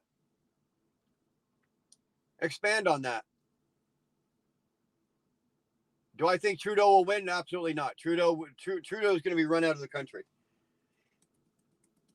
Even longtime liberals, Canadian liberals, and that's like my parents, my grandparents, all of the people that immigrated from other countries were generally longtime liberals. Even those people have had enough. When the seniors in our country, you remember, for the most part, our health care is free. What you guys all think is free. It's not, but it's free. When our seniors can't get proper medical care, they've had enough. I have a credit score of 786. I own 2 trucks outright. And when I went to look at a new truck, the lowest interest rate I could find was 11%. You just proved my point there, Johnny, right? 11%.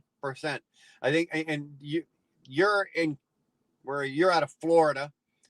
So that state, in Canada, we'd be starting at about 9. With your credit score, you'd be starting somewhere about 9. But remember, you're going to pay, say, for example, $200,000 American for a truck. That truck for me is $265,000. So your interest rate is 11, mine's 9. That sucks balls. It really does. I agree. It makes 0 sense to stick with him, but I hope they do because it will help Trump. You think so? You think so? Well, it will. I'll be honest with you. Shorts, I'm going to be honest with you. It'll be funny as hell to watch Biden stand on the stage and try to debate Trump. Because it's going to be like, it's going to have to be like one of those guys that's a ventriloquist. They're going to have some idiot standing behind him with his hand in his back, making his eyes and mouth move because he can't talk for himself, can't form a sentence, can't think for himself, can't do anything for himself. You know, somebody comes along twice a day and changes his diaper. So you're probably right. Shorts, for entertainment purposes, it would be great to see Biden standing on that stage. They'd have 4 people walk him up and 4 people walk him down, but it would be good to watch. It would. Kennedy is the best. Is the best the Democrats have, and the Democrats don't like him because he actually has common sense. I don't know. Truck yourself. That's one of those things that I can't talk on because I don't know. You probably know way more than me, and if you want, come on down. You can have my chair and you can talk about it because that's something I just don't know about. The economy usually crashes a year after interest rates stabilize. Raising and lowering means the economy is working. That's a very good point, Sterling, and it's very true. Actually, I don't think it's a year. I think it's more 15 to 18 months, but yeah.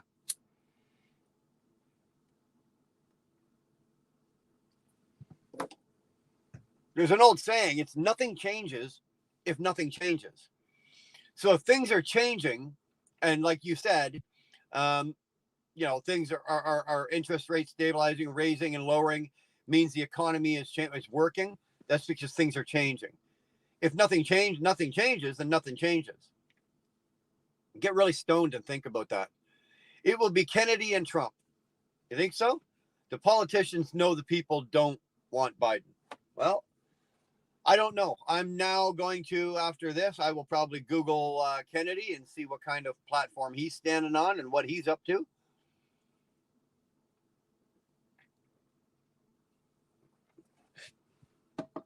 It sucks balls. It really does sometimes being you guys' neighbor. Because a lot of what happens in the United States, it trickles down to us. It's like the pebble in the pond effect, right? The ripples that go out. We feel those ripples.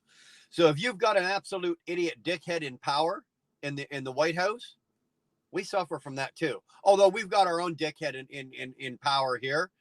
Your dickhead is a bigger dickhead than our dickhead. It will be Kennedy and Trump. Oh, okay, right. Has anybody realized your mind doesn't exist in this?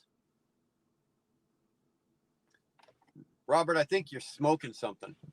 They will never go with RFK because he won't bow down to the elites.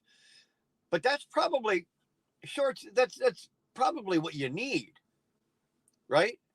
They said the same thing about Trump, right? And he didn't bow down to the elites, from what I understand, right? He didn't.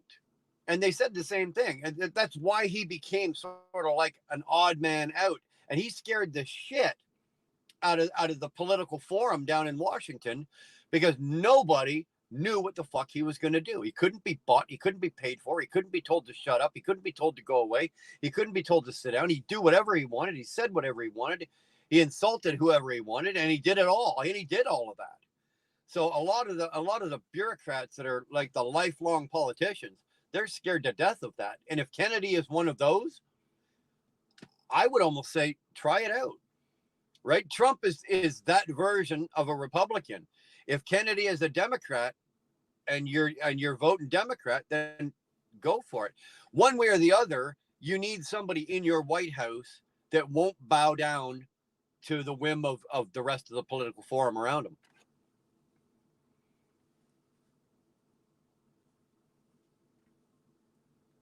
They will put Newsom in there as their boy. Well, I don't know. We had a nice day. Red Lady and her daughter are having fun. Are they having fun because you're not there? Or are they having, or is it all, I'm just fucking with you. Just fucking with you. Yeah, I got that. Sorry, I got that picture. I meant to, it was one of those things. You sent me that picture of the three of you, which is a beautiful picture. Thank you very much. But then I'm looking at the picture and then something happened. It was like, oh, squirrel. And then I got distracted and I never, Sterling, you know what I'm like. You know what I'm like. Yeah, it's like, you know what? Send me a text message on Wednesday. If I reply by Friday, it's a good week. 3D World, you daft. Jesus, Robert, spit it out. Don't beat around the bush. Guard dog, do you hear that? Robert just called you a daft cunt. Holy crap. Kenneth Monahan, welcome back. Thanks, man. I've been away for a while. I've not been doing much of anything. I just thought I would pop in here and say hi. But as I said earlier, we are gonna kick the channel back into high gear come the new year. We've just had our plates full. Honestly, we've just had our plates full for the last, I don't know, 5 or 6 months. And our YouTube channel is just not taking priority. So, but we seem to be getting a lot of shit straightened out here. And yeah, so we're gonna get the channel back up and kicking and get back to doing our draws and our charity draws and our shit like that, our giveaways. Dollars ain't it, you thick. Oh, Jesus, Robert. Thanks for coming out. When I was younger, diesel was always way cheaper than gas. Truck yourself, you're right. For as long as I could remember as a little boy, always cheaper, always cheaper. I don't know what happened along the way to change that. Greed. You know what it was? Go truck yourself. It was that the trucking industry got to the point where it's as big as it is, and it's a simple supply and demand. They know we can't live or run or do our jobs without it, so they can pretty much charge us whatever they want, and we're going to have to pay it. Did you not notice that, let's just say, I'm just using round numbers, say gas was $1.50 a gallon back then. Diesel was 95 cents a gallon. And then gas would go up to $1.60, but diesel all of a sudden went to like $1.40. So it was slow. It was climbing faster than the gas was climbing, and then it just surpassed. It just surpassed the price of gas. And now I can't run this truck on gasoline, and they know that. I have to put diesel in here. So they're going to charge me within reason whatever they want because they know I'm going to have to pay it. They know it. So they kind of got you by the short and curlies. Eventually, certain things happen and they kind of slow that down. But until we're all running around in Teslas, electric trucks, which I'm not looking forward to. I won't be driving by then anyway. I don't care. But until that happens, you're going to pay for diesel, whatever they decide to pay for diesel, or you won't be driving a truck. That's the bottom line. Those are your choices. Scorpion Trucker. Dude, how the hell are you? It is so good to see you. So good to see you. I've actually got you on, what is that? I've got you on, you put out a video, I think yesterday or the day before. I went to go watch it, but I had to save it. So I've saved it and I haven't got back to watching it. This is another, I don't know if anybody else here knows who Scorpion Trucker is. He's another smaller channel, but he does a lot of vlogging, or he does vlogging and he shares his journey. Really good channel to watch. I really enjoy, actually, I almost hate to say this because it's humbling, but if you watch him, you're going to learn something. And I think that's what we're all about here for the most part.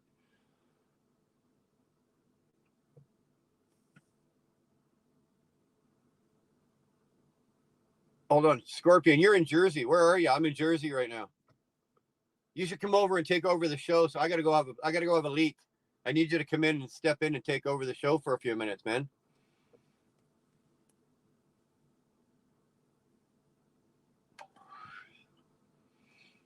Everyone from both sides still hates his social media bill. I don't know who you're talking about. If you're talking about Trudeau, yeah, yeah, Trudeau. So, but that's gonna be taken out though. Um, don't Chief Freight Hauler. Don't finance your trucks at a dealer. Never, never, ever, ever, ever. Did I say ever? Never finance your truck through a dealer. Buy the truck or choose your truck at a dealer. Go to the dealer and get the truck, make the deal, get your extended warranty and all your shit. Always get your financing from an outside source. Always. And let me tell you why. It's not a big secret. I financed my truck through Harbor Edge. Okay, that's a finance company. They will write it up as a lease, which I have, or they will write it up as finance. You can purchase as a purchase. But when you go to the dealer and they go, okay, the truck all in is $100,000. You're going to finance that. Great. I got 4.95%. But if I would have financed it through the dealer, that would have been 5.5%, because the dealer, the finance guy at the dealership, he's got to make 2 points on that. They got to make some money on that. So the finance company is still getting their 4.95%, but now the dealership is going to get another 2% on top of that, right? And a lot of people don't realize that. They just think they're financing it. Oh, and the finance guy at Volvo or wherever you're buying your truck, well, the best we could get you is 5.5. Well, no, the best he got was 4.9. The other 1.5 or the other 0.5 or whatever it comes out to is financing that the dealership is making. So that is your lesson of the day. Never, ever, ever, ever finance a truck through the dealer. Ever. Justin Trudeau and Biden are one of the same. Both countries are fucked. Justin, agreed. Well, they're the same party, right? The Democrats are the American version of our liberals, right? And it's just the way it is. And if you look at both of their platforms, in a lot of cases, they're similar. They are. I, unfortunately, won't be voting liberal this year or next year for the Canadians. I will be voting Democrat. I got no choice. I cannot support Justin Trudeau.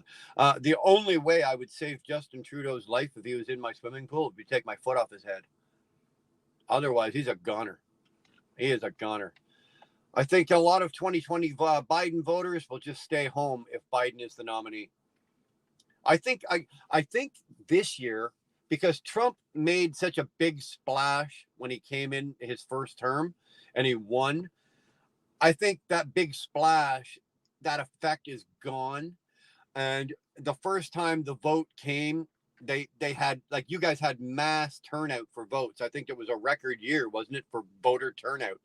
I don't think you're going to get the same amount of people. I don't think you're going to get the same turnout for the next election, be honest with you, because the bang effect of Trump is not there anymore.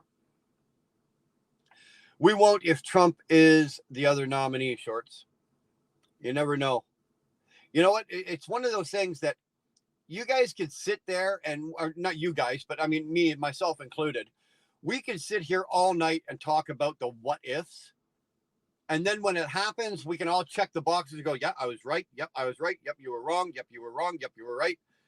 At the end of the day, man, we're all fucked. I hate to be the Debbie Downer of this situation, but when it comes to politics and the way both these countries are going right now, like, Mexico's looking good, boys.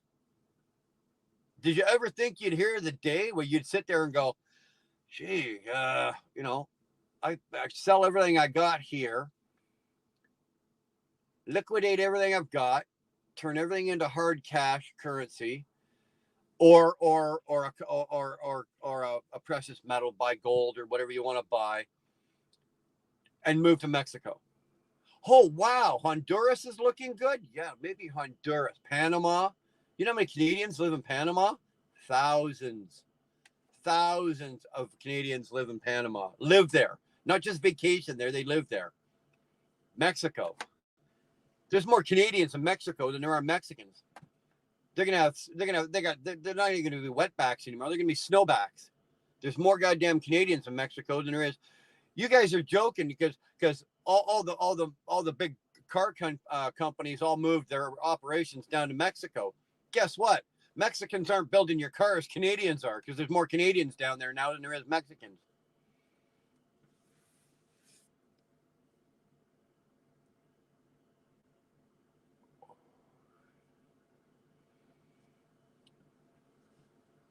Shorts, are you and Josh going to get into it here?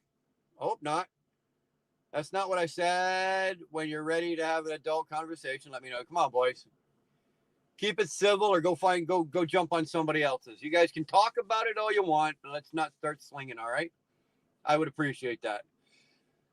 So, about time you go live. How you been, buddy? Well, you know, dude. I was on the phone with you for a few hours today. But we're doing good. We got her parked. Had a nice lasagna dinner. Had some apple pie. Got a cigar. Of course, we got some Dr. Pepper. What else do you need, Donnie? What else is in life?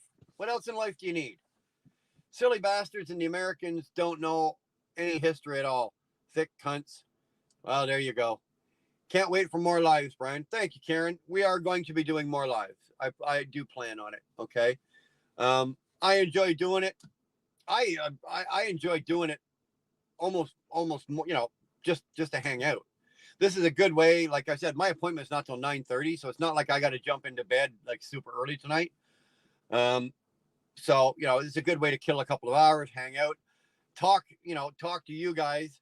Somehow or another, I'm gonna walk away from this tonight. I'll have learned something. I don't know what the hell it's gonna be yet, but I'll have learned something. So. And Karen, I always thank you. Dara and I both thank you guys for being in here and hanging out.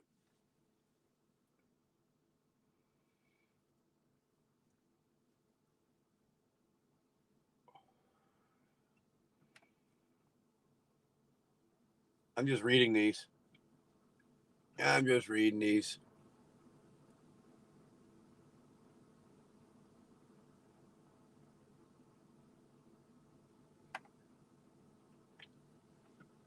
Whatever happened to the CNG trucks?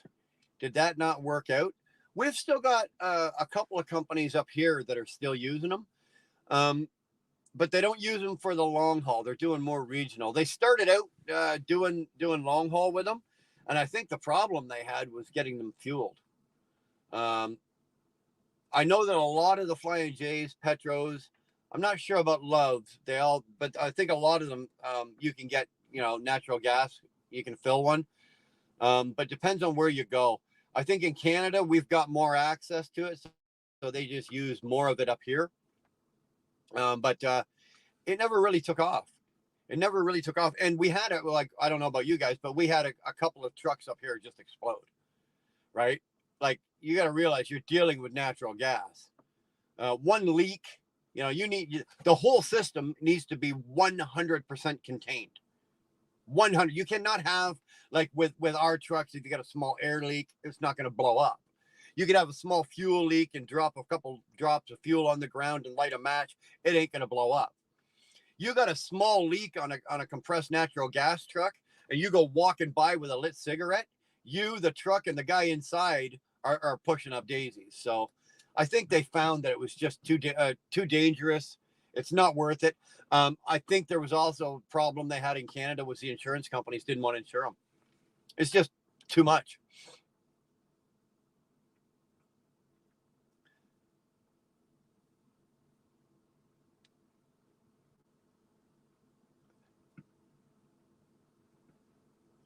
Oh, here we go. Professor Robert's going to put something on. Put something on here and teach us all something.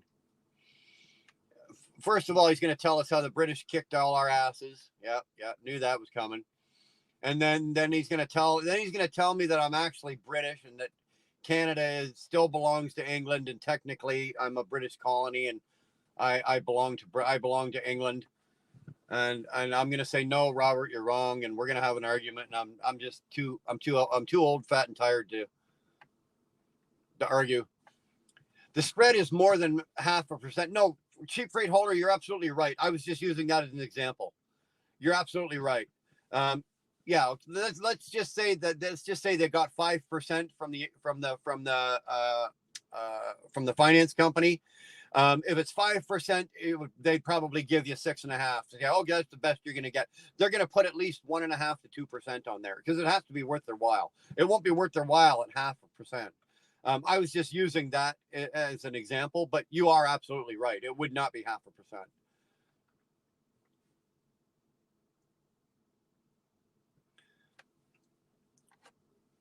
Biden and Trudeau are nothing but establishment shills. Well, there's something.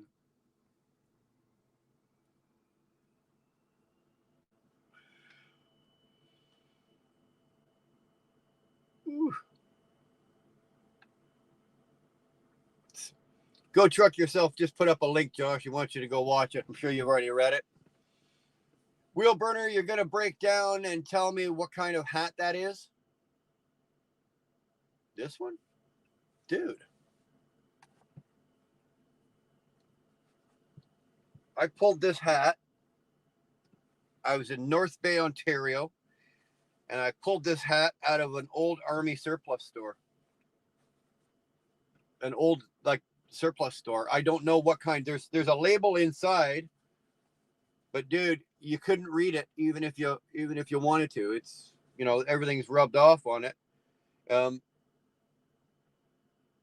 All it says is size extra large and all the writing. I couldn't tell you what kind of hat it is. I can tell you this. It is comfy. And it can take like a 30-mile-an-hour wind and won't blow off your head. I like that. I originally, I got it for flatbedding, right? When I was flatbedding. Because if it was raining, the rain would run off me and wasn't in my face. And if it was 90 degrees out and hot as hell, it would keep the sun off my back and off my neck, and it would give me some protection. But other than that, dude, it's gone through the wash. It's had the shit beat out of it. It's probably the best. I don't know what I paid for it. I think like $9 or something. Best $9 I've ever said. Best $9 I've ever spent. Australian bush hat. Thanks, Robert. Is that what it is? An Australian bush hat. There you go. It's an Australian bush hat. The only thing is, when you put it on, you better put it back on right. Otherwise, it goes crooked and you look silly as hell. But Robert says it's an Australian bush hat. I would trust Robert. I'm in my 40s. I don't get brainwashed. I think for myself. Well, most of us would like to think we do. Josh, I know that you do. I also know that you're very opinionated, and I don't hold that against you. I actually respect that about you. You're not afraid to voice your opinions, and you try your very best to back up what you say. Now, that being said, I also do believe that there are times where maybe you push your opinion, or you push what you're trying, you push the line that you're trying to get across. I think you push it a little too hard or a little too far, and people get offended by it. That's not saying that everybody's a soft skull and everybody's all sentimental and everybody's all whatever, but it's sometimes I think it's how you deliver a message. And I'm not seeing you trucks. I'm just saying you as in general. It's almost more important of how you deliver a message than the message you're delivering. It's a lot of it's in the delivery.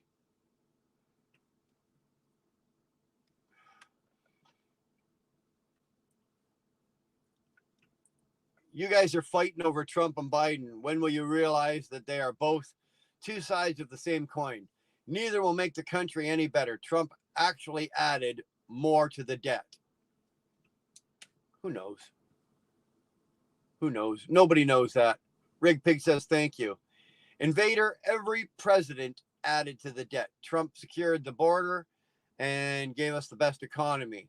Low fuel, energy prices, low interest rates, low unemployment rate, no wars.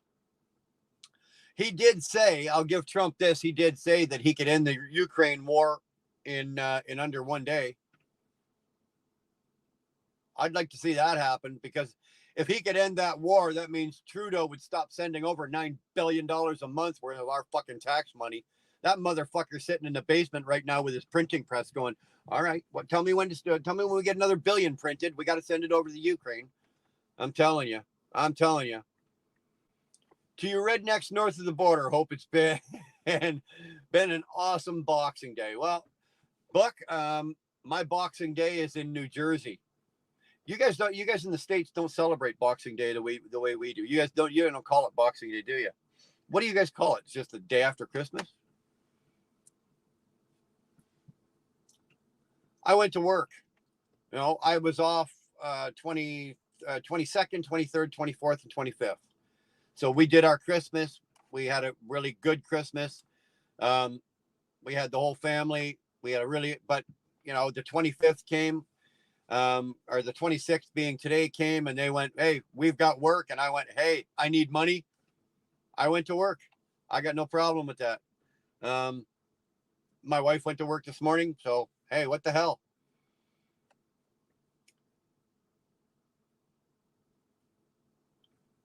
Shorts. Josh, what do you think about Colorado taking Trump off the ballot? I don't know. I didn't hear, again, being Canadian, I wouldn't hear that. But in that case here, hey, trucks,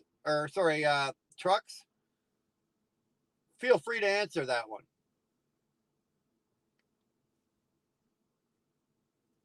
Go truck yourself. My truck is down. I'm just sitting at home waiting to pay this huge shop bill. Brother, we've all been there. We have all been there. I promise you. I've sat at home with my foot tapping, pacing, eating Pop-Tarts, anything I could to distract myself from that phone call that I knew was coming, right? The biggest shop bill I've had was a rebuild on that Volvo. Just so you know, a rebuild, if you blow up a D13 Volvo motor, you're starting at about 40 grand and working your way up for a rebuild on one of those. I got a buddy of mine, Jeremy, right now. He's got a Volvo. It's in the shop right now. He's having the motor done, but he's having also a couple other things. And I know that his bills right now his bill's sitting at 51,000 and climbing. Oh, that hurts. I think that hurts, but we've all done it. I've replaced 2 motors, 2 complete motors. I replaced a cap out of my Kenworth. I replaced the Volvo, trannies, diffs. It doesn't matter. Eventually, I've owned 8 trucks in my lifetime. I've owned 8. And eventually you're going to replace something on everything, right? It's the clutch and the clutch actuator. So what are you looking at? About 8 grand? Clutch and the clutch actuator? About 8 grand. That's still a big bill. That's still a decent bill. I wouldn't want to have to pay it. I wouldn't want to have to pay it. I really hate paying shop bills. I try the best I can. Excuse me. I try the best I can that once my truck runs out of warranty, I try the best I can to find a smaller shop, right? So I don't have to go to Volvo, or I don't have to go to Freightliner, or I don't have to pay the more ridiculous prices. So I try the best I can to find the smaller shops and then build a relationship with them, right? For example, when I had the Volvo, I had 3 shops in Ontario that I could take my truck to, that I knew the owners of the shop on a first name basis. They knew who I was. My credit was good for them, right? Always good for them. I had a guy out in Indiana, out just south of Gary. Diesel Brothers is the guy that owned that. His name was Pat. I ran into him and became friends with him. Next thing you know, anytime I had a problem in the States, my truck went to Diesel Brothers. Pat would take care of me. And now with this Freightliner here, my warranty is just recently rolled out. So same thing. I'm going to start finding, some of those shops that I had before do work on Freightliners as well. So you know what? That's just my way I like to do. I find a smaller shop, a little more personal. The guys are usually well trained, and they're willing to work with you. And you're not paying $165 an hour for a shop rate. You know, the shop rate, most of the smaller shops up here are still 90 to $100 an hour. Now when you're talking about a 25-hour job, that's a lot of money you're talking. So that's what I try to do. I've got a guy from where I live right now. I've got a guy about 90 something miles east of me. I'm going to kind of build a relationship with, to work on my truck. My biggest problem is when you get with the smaller shops, a lot of their guys haven't necessarily keep up with the technology. So, they came out of school in 2019. So they know how to fix all the trucks from there up to 2019, 2020, because all the programming, right? It's all the goddamn programming is what it is. So then you get into the 2023, 2024. Well, if you go to Freightliner, they send their guys back to school for retraining every couple of years to upgrade their training for the new trucks. A lot of the smaller shops don't necessarily do that, right? They don't necessarily send their guys because it's expensive and they can't really afford to send one or two of their techs. Notice how I said techs? They're not mechanics anymore. They're techs. And they don't have the money to send their techs to keep up to date with a lot of this stuff. And most of it now is computer work. The mechanicals don't really change a whole lot. 1 year they'll change from one type of fuel rail to another. Another year they'll update the cups from the injector cups from stainless to something else. And so that kind of stuff does go on, but it's all the upgrading and training for the computers. Like the new Peterbilts that our company bought, they paid $270,000 for a computer, and Peterbilt threw the truck in for free. That's how that works, right? That's how that works. You're not buying a truck. You go buy a truck. You're not buying a truck. You're buying a computer. They're throwing the truck in for nothing. You just paid $260,000 or $270,000 for a computer. The truck was free. They were happy to give you the truck. They don't give a shit about the truck. But they do need the technicians to work on the computers so that the computer can tell the technician what's wrong with the truck. Instead of back in the old days where, like, my old mechanic, he used to walk around the shop. He always had a stethoscope on. You'd think he was a goddamn doctor. But no, he could walk up to an engine while it was idling and put the stethoscope on different parts of that engine. And he could diagnose what's going on inside that engine just by the sound of what he's hearing in different areas of the engine. That is old school. You will never, ever, ever see guys doing that today. Why? Because they need to plug a bloody computer in so the computer will tell them what the problem is. And a lot of the times, all the computer is doing is giving them a starting point to start at. The problem could be the fifth thing down the line, but they're going to go, oh, well, the computer says to start here. Look at this. No, that's not it. Okay, well, they just burned off 2 hours of time looking at that. Okay, move over here. Oh, it says it's the EGR cooler. So they'll swap out an EGR cooler, but that's not the problem. Oh, that's not it? Okay, well, now you're into $3,000 for an EGR cooler, right? So then next thing you know, by the time they get to the fifth thing, they've replaced a couple of things, and then they finally diagnosed it. But now you've got a bill for $8,000 to $9,000, right? Mechanics used to be mechanics. Now it's R&R. They're R&R mechanics, or they're R&R technicians. Remove and replace. Nobody fixes anything. Remove it, replace it. Remove it, replace it. They don't fix nothing. How many of you right now can remember a time when they take a starter? Sterling will probably be able to remember this. They would take a starter off a truck. The guy would actually take a starter or an alternator off the truck, take it over to a workbench, and he'd spend a couple of hours.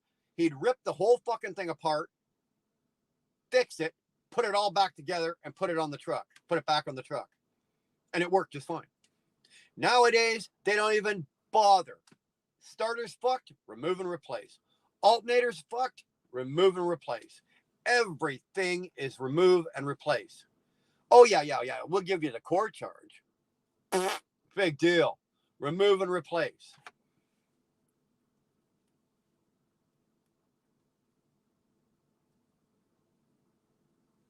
Parts is only $3,000, so whatever they charge to do, three. So that's $4,000 Canadian. You're probably into it for $1,000. Yeah, you can do $5,000. That's good. For me up here, a clutch is $8,000. Just the way it is in Canada. Everything's expensive here. It's more expensive. Sun Tzu, Art of War. How you wankers have been totally bummed up the arse and still talking gearboxes, knobheads. Robert, I shit you not. Dude, I'm coming to England just to sit down with you for a fucking like a day. We're gonna walk. We're gonna walk around England, but let's not kid ourselves. We're not walking anywhere. We're just gonna drive around and we're gonna talk. And we're gonna talk about all the dumbest shit in the world that you can think of. Zach Brown, there's a name I haven't seen in a while. Hey Brian, how's it going? Happy Merry Christmas to you and Dar. Thank you, Zach. Understand you're looking for a driving job again. Hopefully that works out for you, my friend. Hopefully that works out for you. There's a lot of companies out there right now looking for drivers, so good luck to you, brother. Sterling, Brian, I still have my stethoscope in my toolbox. Bearing noises are easy to find. Yo, you're right. Sterling, you're right. You're absolutely right. You know what? You look at those old guys. Those old timers could take that stethoscope and diagnose what was going on inside of that block and have it diagnosed and probably half torn apart before the computer would tell you what the actual problem is. I got a lot of faith in those old boys. The guy, I had a guy who was from Afghanistan, and he used to build all the race motors. He used to build race motors. He built the motors for my Pontiac and everything like that. And he was another one. He didn't have a stethoscope. What he used was he'd take an old wood broom handle, right? And he'd cut it down to about 2.5, like 30 inches long. And he'd take the broom handle and put one end up against the block with the car like at 2,000 RPM or wherever they set the RPMs at, and put the broom handle against touching the block, and put his ear on the other end of the broom handle, and the sound traveling up and down the wood, it was just like the same thing as a stethoscope. It would give him an exact diagnosis of what was going on, and he'd go down literally cylinder by cylinder down the block, and he could tell you, okay, what was going on in each cylinder, which one was, he had a lifter was fucking around, and it was fantastic to watch a guy of that quality be able to do that. And this was a guy that came over from Afghanistan as a kid because his little village was blown up. He came over from Afghanistan and his uncle had a little car shop in Brampton, and he worked with his uncle, never went to school. He worked with his uncle. And then when he got into his 20s, next thing you know, he was building race engines, and that's how good he was. He built bloody race engines for BMWs, Audis, and Mercedes. And as a personal, he wouldn't do North American, but as a personal favor to me, he took my Pontiac and totally, he redid the Pontiac, and I gave him a 340 horsepower Pontiac. He gave me back an 840 horsepower Pontiac. And, all he did was, tweak it and turn it and play with it and everything like that. But that's a guy with no education that could do that.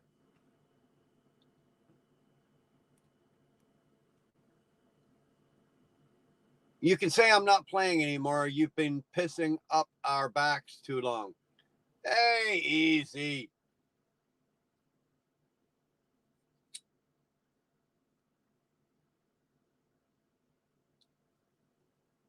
Adrian, that's right, Brian. Everything that they do, it's just to replace parts, not fix them.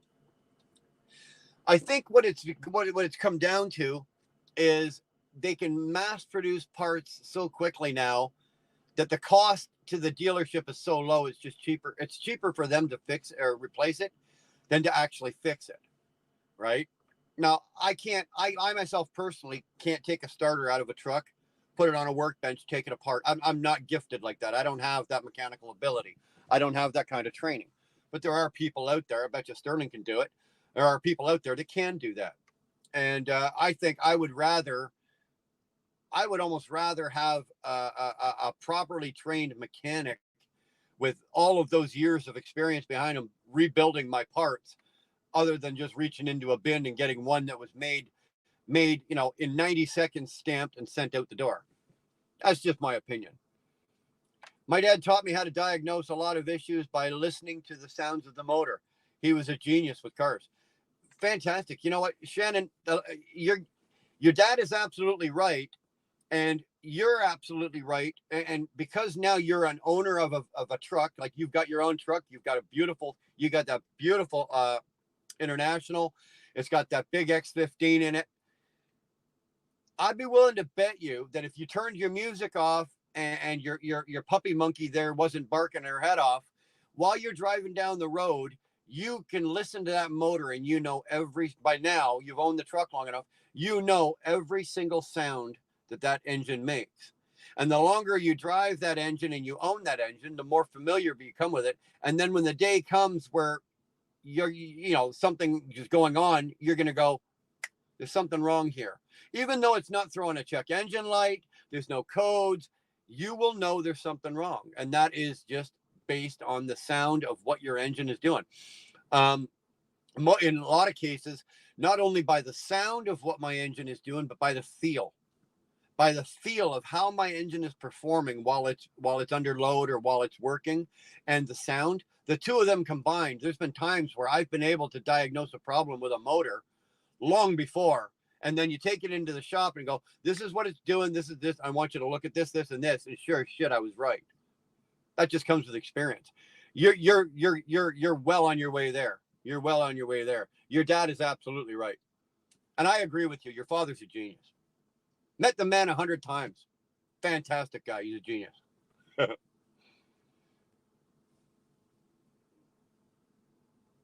Yes, I am. I am hiring on at Cat Napanee. I have friends from Hinman. Okay, so you're going back to Cat. You're going on as a company driver. Good for you. Good for you. So yeah, you're going to be at the Cat out of Napanee. Right on. Let me know when that happens, when you're finished your orientation and whatnot, and see how that gets. I have friends from Hinman that work there. I got down this Thursday or Friday. I go down this Thursday or Friday. I should be leaving on first dispatch around New Year's. Good for you, bro. Good for you. Good for you. Zach, I really, truly hope it works out for you. I know you've had a bit of a bum run lately. And you know what? Hopefully with the new year comes new luck, and I hope it works out for you. But remember something, Zach. In this business here, there's no free handouts. None. Nobody's just going to hand you a paycheck and say, here's your paycheck. Now go to work. You got to go to work and then get the paycheck.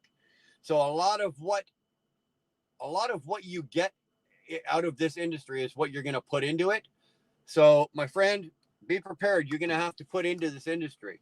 A lot of that involves your attitude, your temper. And I'm not saying you, I'm just saying us as in truck drivers in general. The better we adapt ourselves, because the industry won't change for us. It's not going to change for me. It ain't changing for Robert. It ain't changing for Shannon. It ain't changing for any of us. We have to adapt and change towards the industry. So remember that, Zach.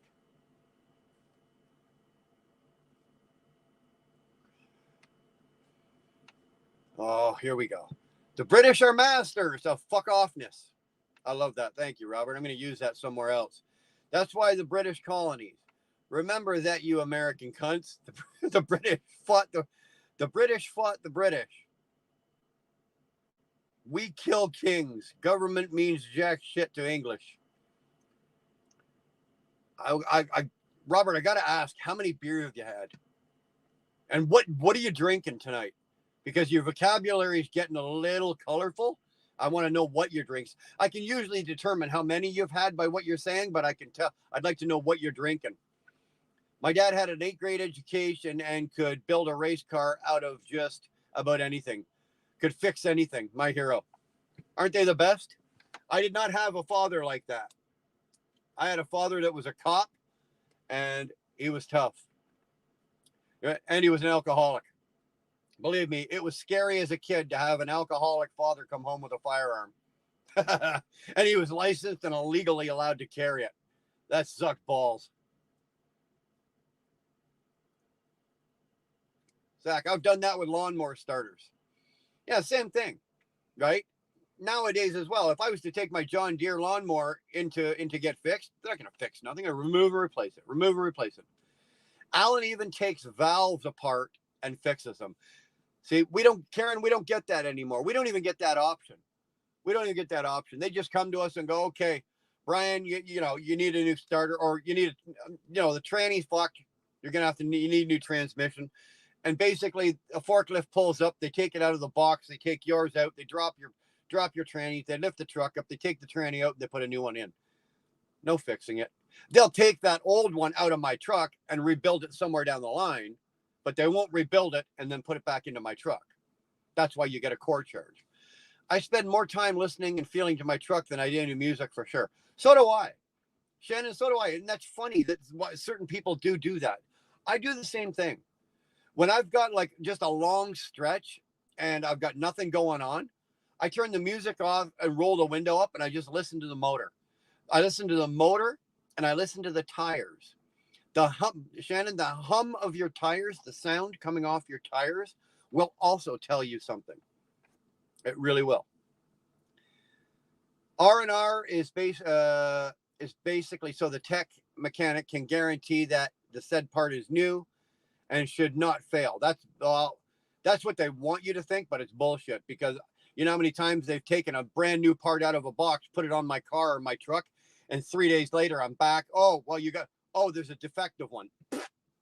Grab another box, put it on. No, fuckhead, fix it.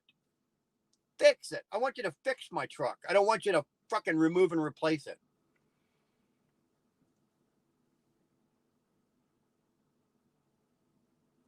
Brian, have you ever heard of IRS Truck and Trailer in Hamilton? No, I have not.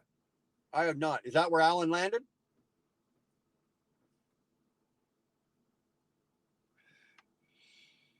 It's unfortunate that we don't live down there anymore.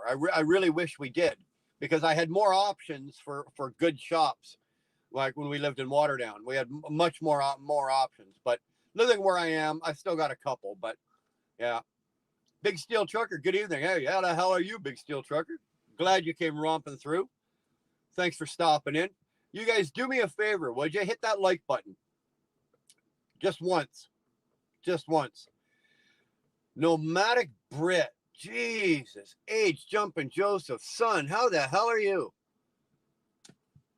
There's a name. I've not seen you. As a matter of fact, I haven't even talked to you. Although my phone number's changed, Mark. So if you've tried to call me, my number changed. So I will text you the new number. When I'm done here tonight, when I'm done the live here, Mark, I'll send you the new number. I thought I sent it out to as many people that were on the list, but I may have missed. So if you called and that number is not in service, the number's changed. I'll send you the new one. But thank you for being here, Mark. I appreciate you popping in, saying hi. I miss you, buddy. I really miss you. I miss talking to you. I miss seeing you in the chats. I miss talking to you on the lives. Hopefully, my friend, you're well. I hope you really are.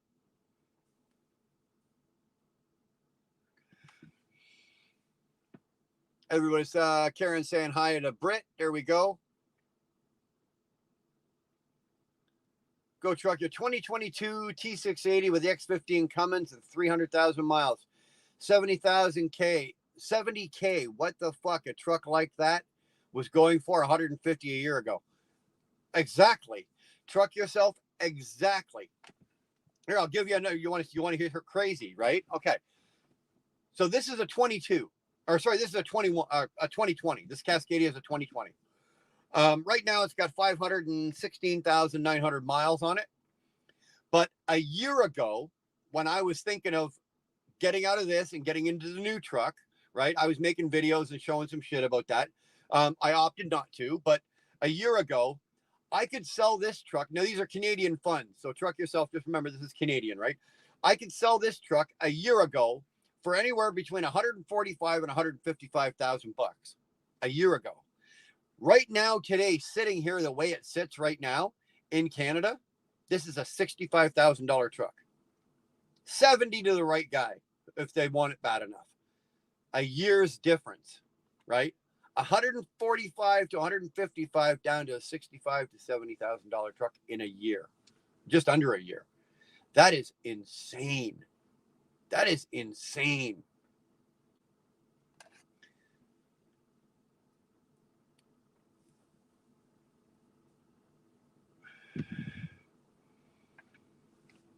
Karen, life has been hard on a personal front for 12 months, but I'm finding my way. I'm glad to hear that, Mark. I'm glad to hear that. And you know what, my friend, I apologize. I probably could have been a better friend and stayed in touch with you a little more. Life changes. Life just kind of, life gets in the way of people and gets in the way of friendships.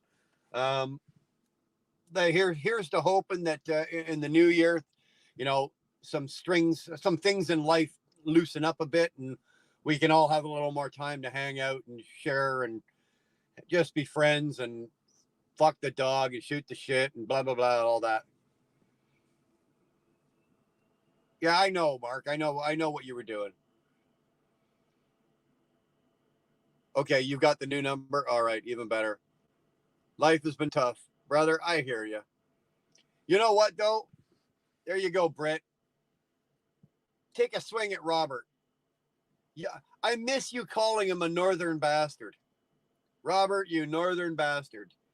Please, Britt, please just type it in there. Say, how you doing, Robert, you northern bastard? Just to humor me, would you, please? And just so I can watch Robert go off. Fucking Brits are the hardest warrior cunts on the planet. The rest of you have to follow. Oh, God. Don't you ever get tired of hearing yourself? Do you practice this shit in front of the mirror? Like, Robert, do you stand in front of the mirror with a beer in one hand and something in the other and practice these? I swear to God.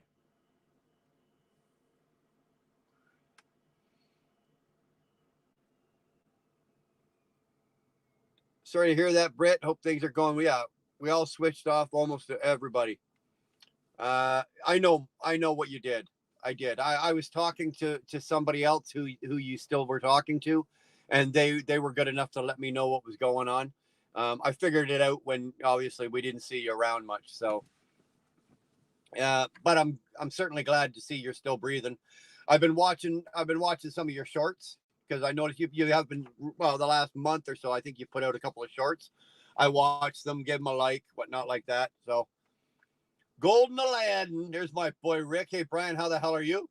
I'm doing fine, dude. I'm doing okay. The peepers are still working. We're doing okay. The eyes are working all right. Still missing the chiclets, but we had the teeth done and then the eyes went. So all the money for the teeth went to the eyes. So now we're saving up for the teeth. I didn't win the lottery. You can only take care of one thing at a time. So you go with what you need. I need eyes more than I need teeth. I can still eat a steak. I can't drive. I can't live my life and I can't drive without my eyesight. So had to take care of the eyes first. So now that the eyes are on the mend and everything's good, we'll take care of the chiclets and we'll get down the road. Hopefully that won't be too long. It won't take too long. Robert, we both know you're a North. Thank you, my friend. Thanks, Brett. Appreciate that. We have to train every day in the pub to kick ass. What do you think? What do you think the pubs down here don't give the same training? Come on now. Although I did see something, and Robert, not to make your head swell. Not to make your head swell, but I did see something the other day. They put out a list of all of the top tier 1 military groups in the world, and the SAS were at the top. They were the number one. It was, I think, the SAS, and then the SBS, and then the Israelis, the SEALs. There was one other one, and then the Canadian J2F boys. But I'll give it to you. The SAS were top of the list. So there you go. I'll give you that. Those are some very hard boys, those SAS boys. Okay, Rick, same thing. I was just telling Britt, I changed my number, and if you didn't get, I sent a message out to like everybody in my contact, but I know, dude, I had that number for over 20 years, right? So I know that there's some people that I missed. If I missed you, it wasn't on purpose. I've had a couple people come back and so when I'm done this, right? When I'm done this right now, I'll text you. Matter of fact, here, Rick, I'll do it right now for you because I don't want to forget. Because you know what I'm like, squirrel, and then I'll forget.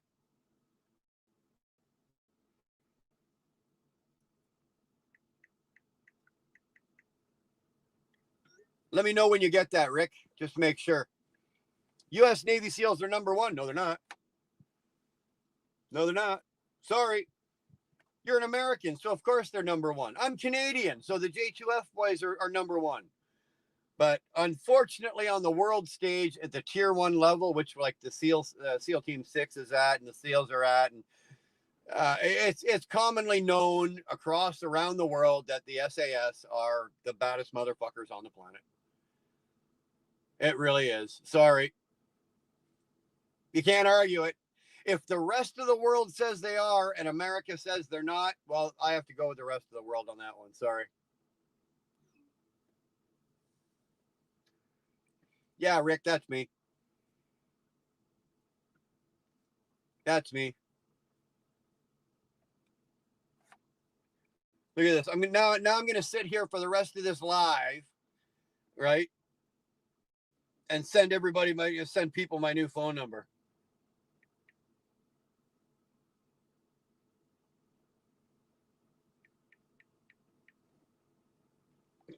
All right, this is the last one I'm doing.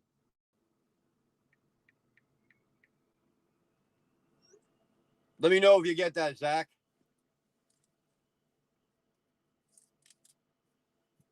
I'm not sending it to anybody else.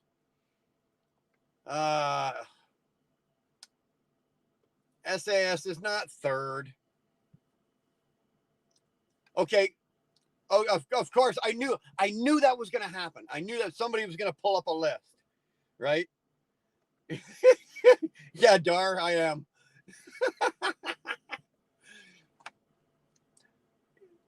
I knew somebody's going to pull up a list. So go truck yourself. I can't click on that link, but I'm sure somebody else is going to click on it. And yes, okay. SEAL Team 6 or the SEALs, the American Navy SEALs are number one, but I'm going to disagree. A whole bunch of other people are going to disagree.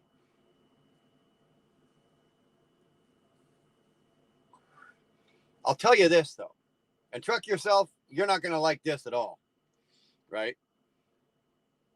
For years and years and years, the U.S. used to send your SEALs and your Rangers and your Deltas, okay, used to send them up to Canada to do their winter training, right? They used to come up to, and they used to participate with the Canadian military up here.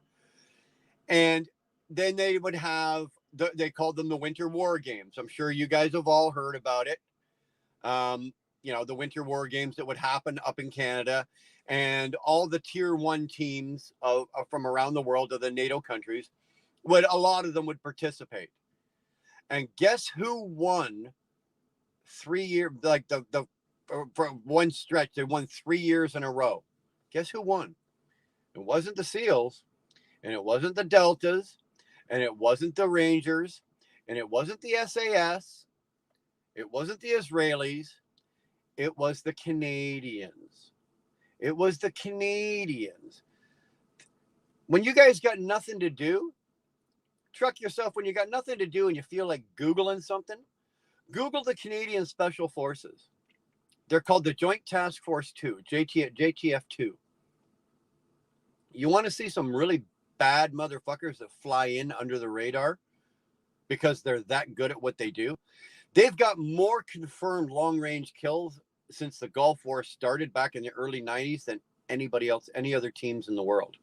They've got more dangerous missions accomplished with the least amount of casualties. They've never lost a single member of their team in combat in the Middle East. Not one. And they've been involved with every single theater over there. That's how good these guys are. The Canadians, everybody laughs because the fucking Canadians, they throw snowballs and they're going to beat you with their hockey stick. Well, after they finish beating you with their hockey stick, they're going to blow your brains out all over the snowbank. But that's how good the Canadians are. But I didn't want to rub that in anybody's face, especially since most of you are Americans and there's two Brits in here. Well, there's one Brit. It looks like Nomadic Brit had to bugger off for the night.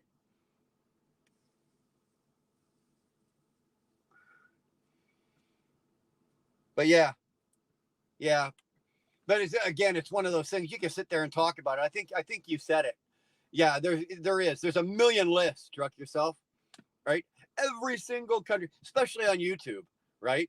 If you want to get a correct list of the world's tier 1 players, don't go to YouTube, right? Because all of those lists that have been put together, they're all prejudiced, right? Look find out the guy who's making the list, right? So there's other sources to check. There are. Okay, Zach, you got the number? Good for you. All right, good stuff. Good stuff. Who's that? Okay, gotcha, Rick. Gotcha. All right, I'm not giving out no more phone numbers. From now on, if you want my phone number, it's going to cost you $2.95 a minute for me to talk to you, and I'm not talking dirty to you, so forget it. Forget it. But she's coming apart on me. I hate that. Oh, I hate that with a passion. Oh, when I'm done this cigar, though, I think we're going to call her a night. I'm going to call home and say goodnight to my lady and grab some sleep. Probably look at YouTube a little bit. What the hell?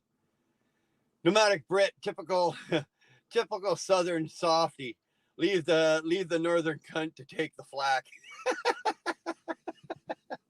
Yeah, well, what can you say, right? When flatbeds tie down snow plows that go front end loaders, why do they put the chains over the plow instead of on the actual tie down spots?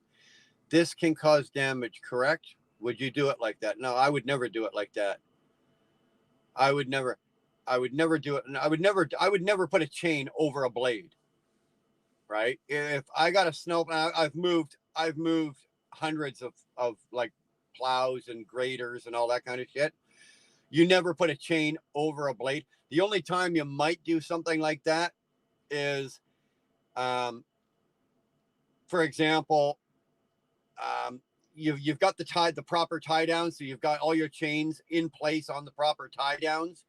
And then what I used to do is I used to take 2 4x4 posts and put them in the middle of the trailer, and then I would lower the grade or the blade or the dump or the bucket or whatever. I would lower it onto the 4x4 posts so that it wasn't on my trailer. So if you hit because what they had a tendency to do is you'd hit a bump, and when you hit the bump, the blade would jump, right? Even though you push down on, because you don't want the blade to go into your trailer, or you don't want the bucket, say you had a front end loader or something, you don't want the bucket to just bang into your deck. So you put the 4x4 post down. Depending on how big it was or whatnot, you might throw just one chain over it. But yeah, you're liable to cause damage. So you just generally don't do that. Did you see the cigar store in Brockville? Yeah, I've been in there several times. They've got a decent selection, but they are a little pricey. The guy that owns the place, though, he's a very nice guy, and he's cut me a couple of deals a couple of times, because if you buy enough times, they're pretty good. But most of the time, I'm just going down to the reserve because I can get everything I want in the reserve at a much cheaper price. So remember, Robert, us Southerners are the top brass. You Northerners follow the bastard lead. Follow you bastard laters. Fuck it. The Canadian Special Forces are so good because they're all jacked up on sugar from all the maple syrup. Hey, if that's what it takes, bro, that's what it takes. But it works. And you haven't tried our maple syrup. Our maple syrup is that good. Our maple syrup is so goddamn good it can win a war for us. Fuck off, you womble. Yorkshire is God's own, not you wimpy wombles. Jesus H. Christ. Robert?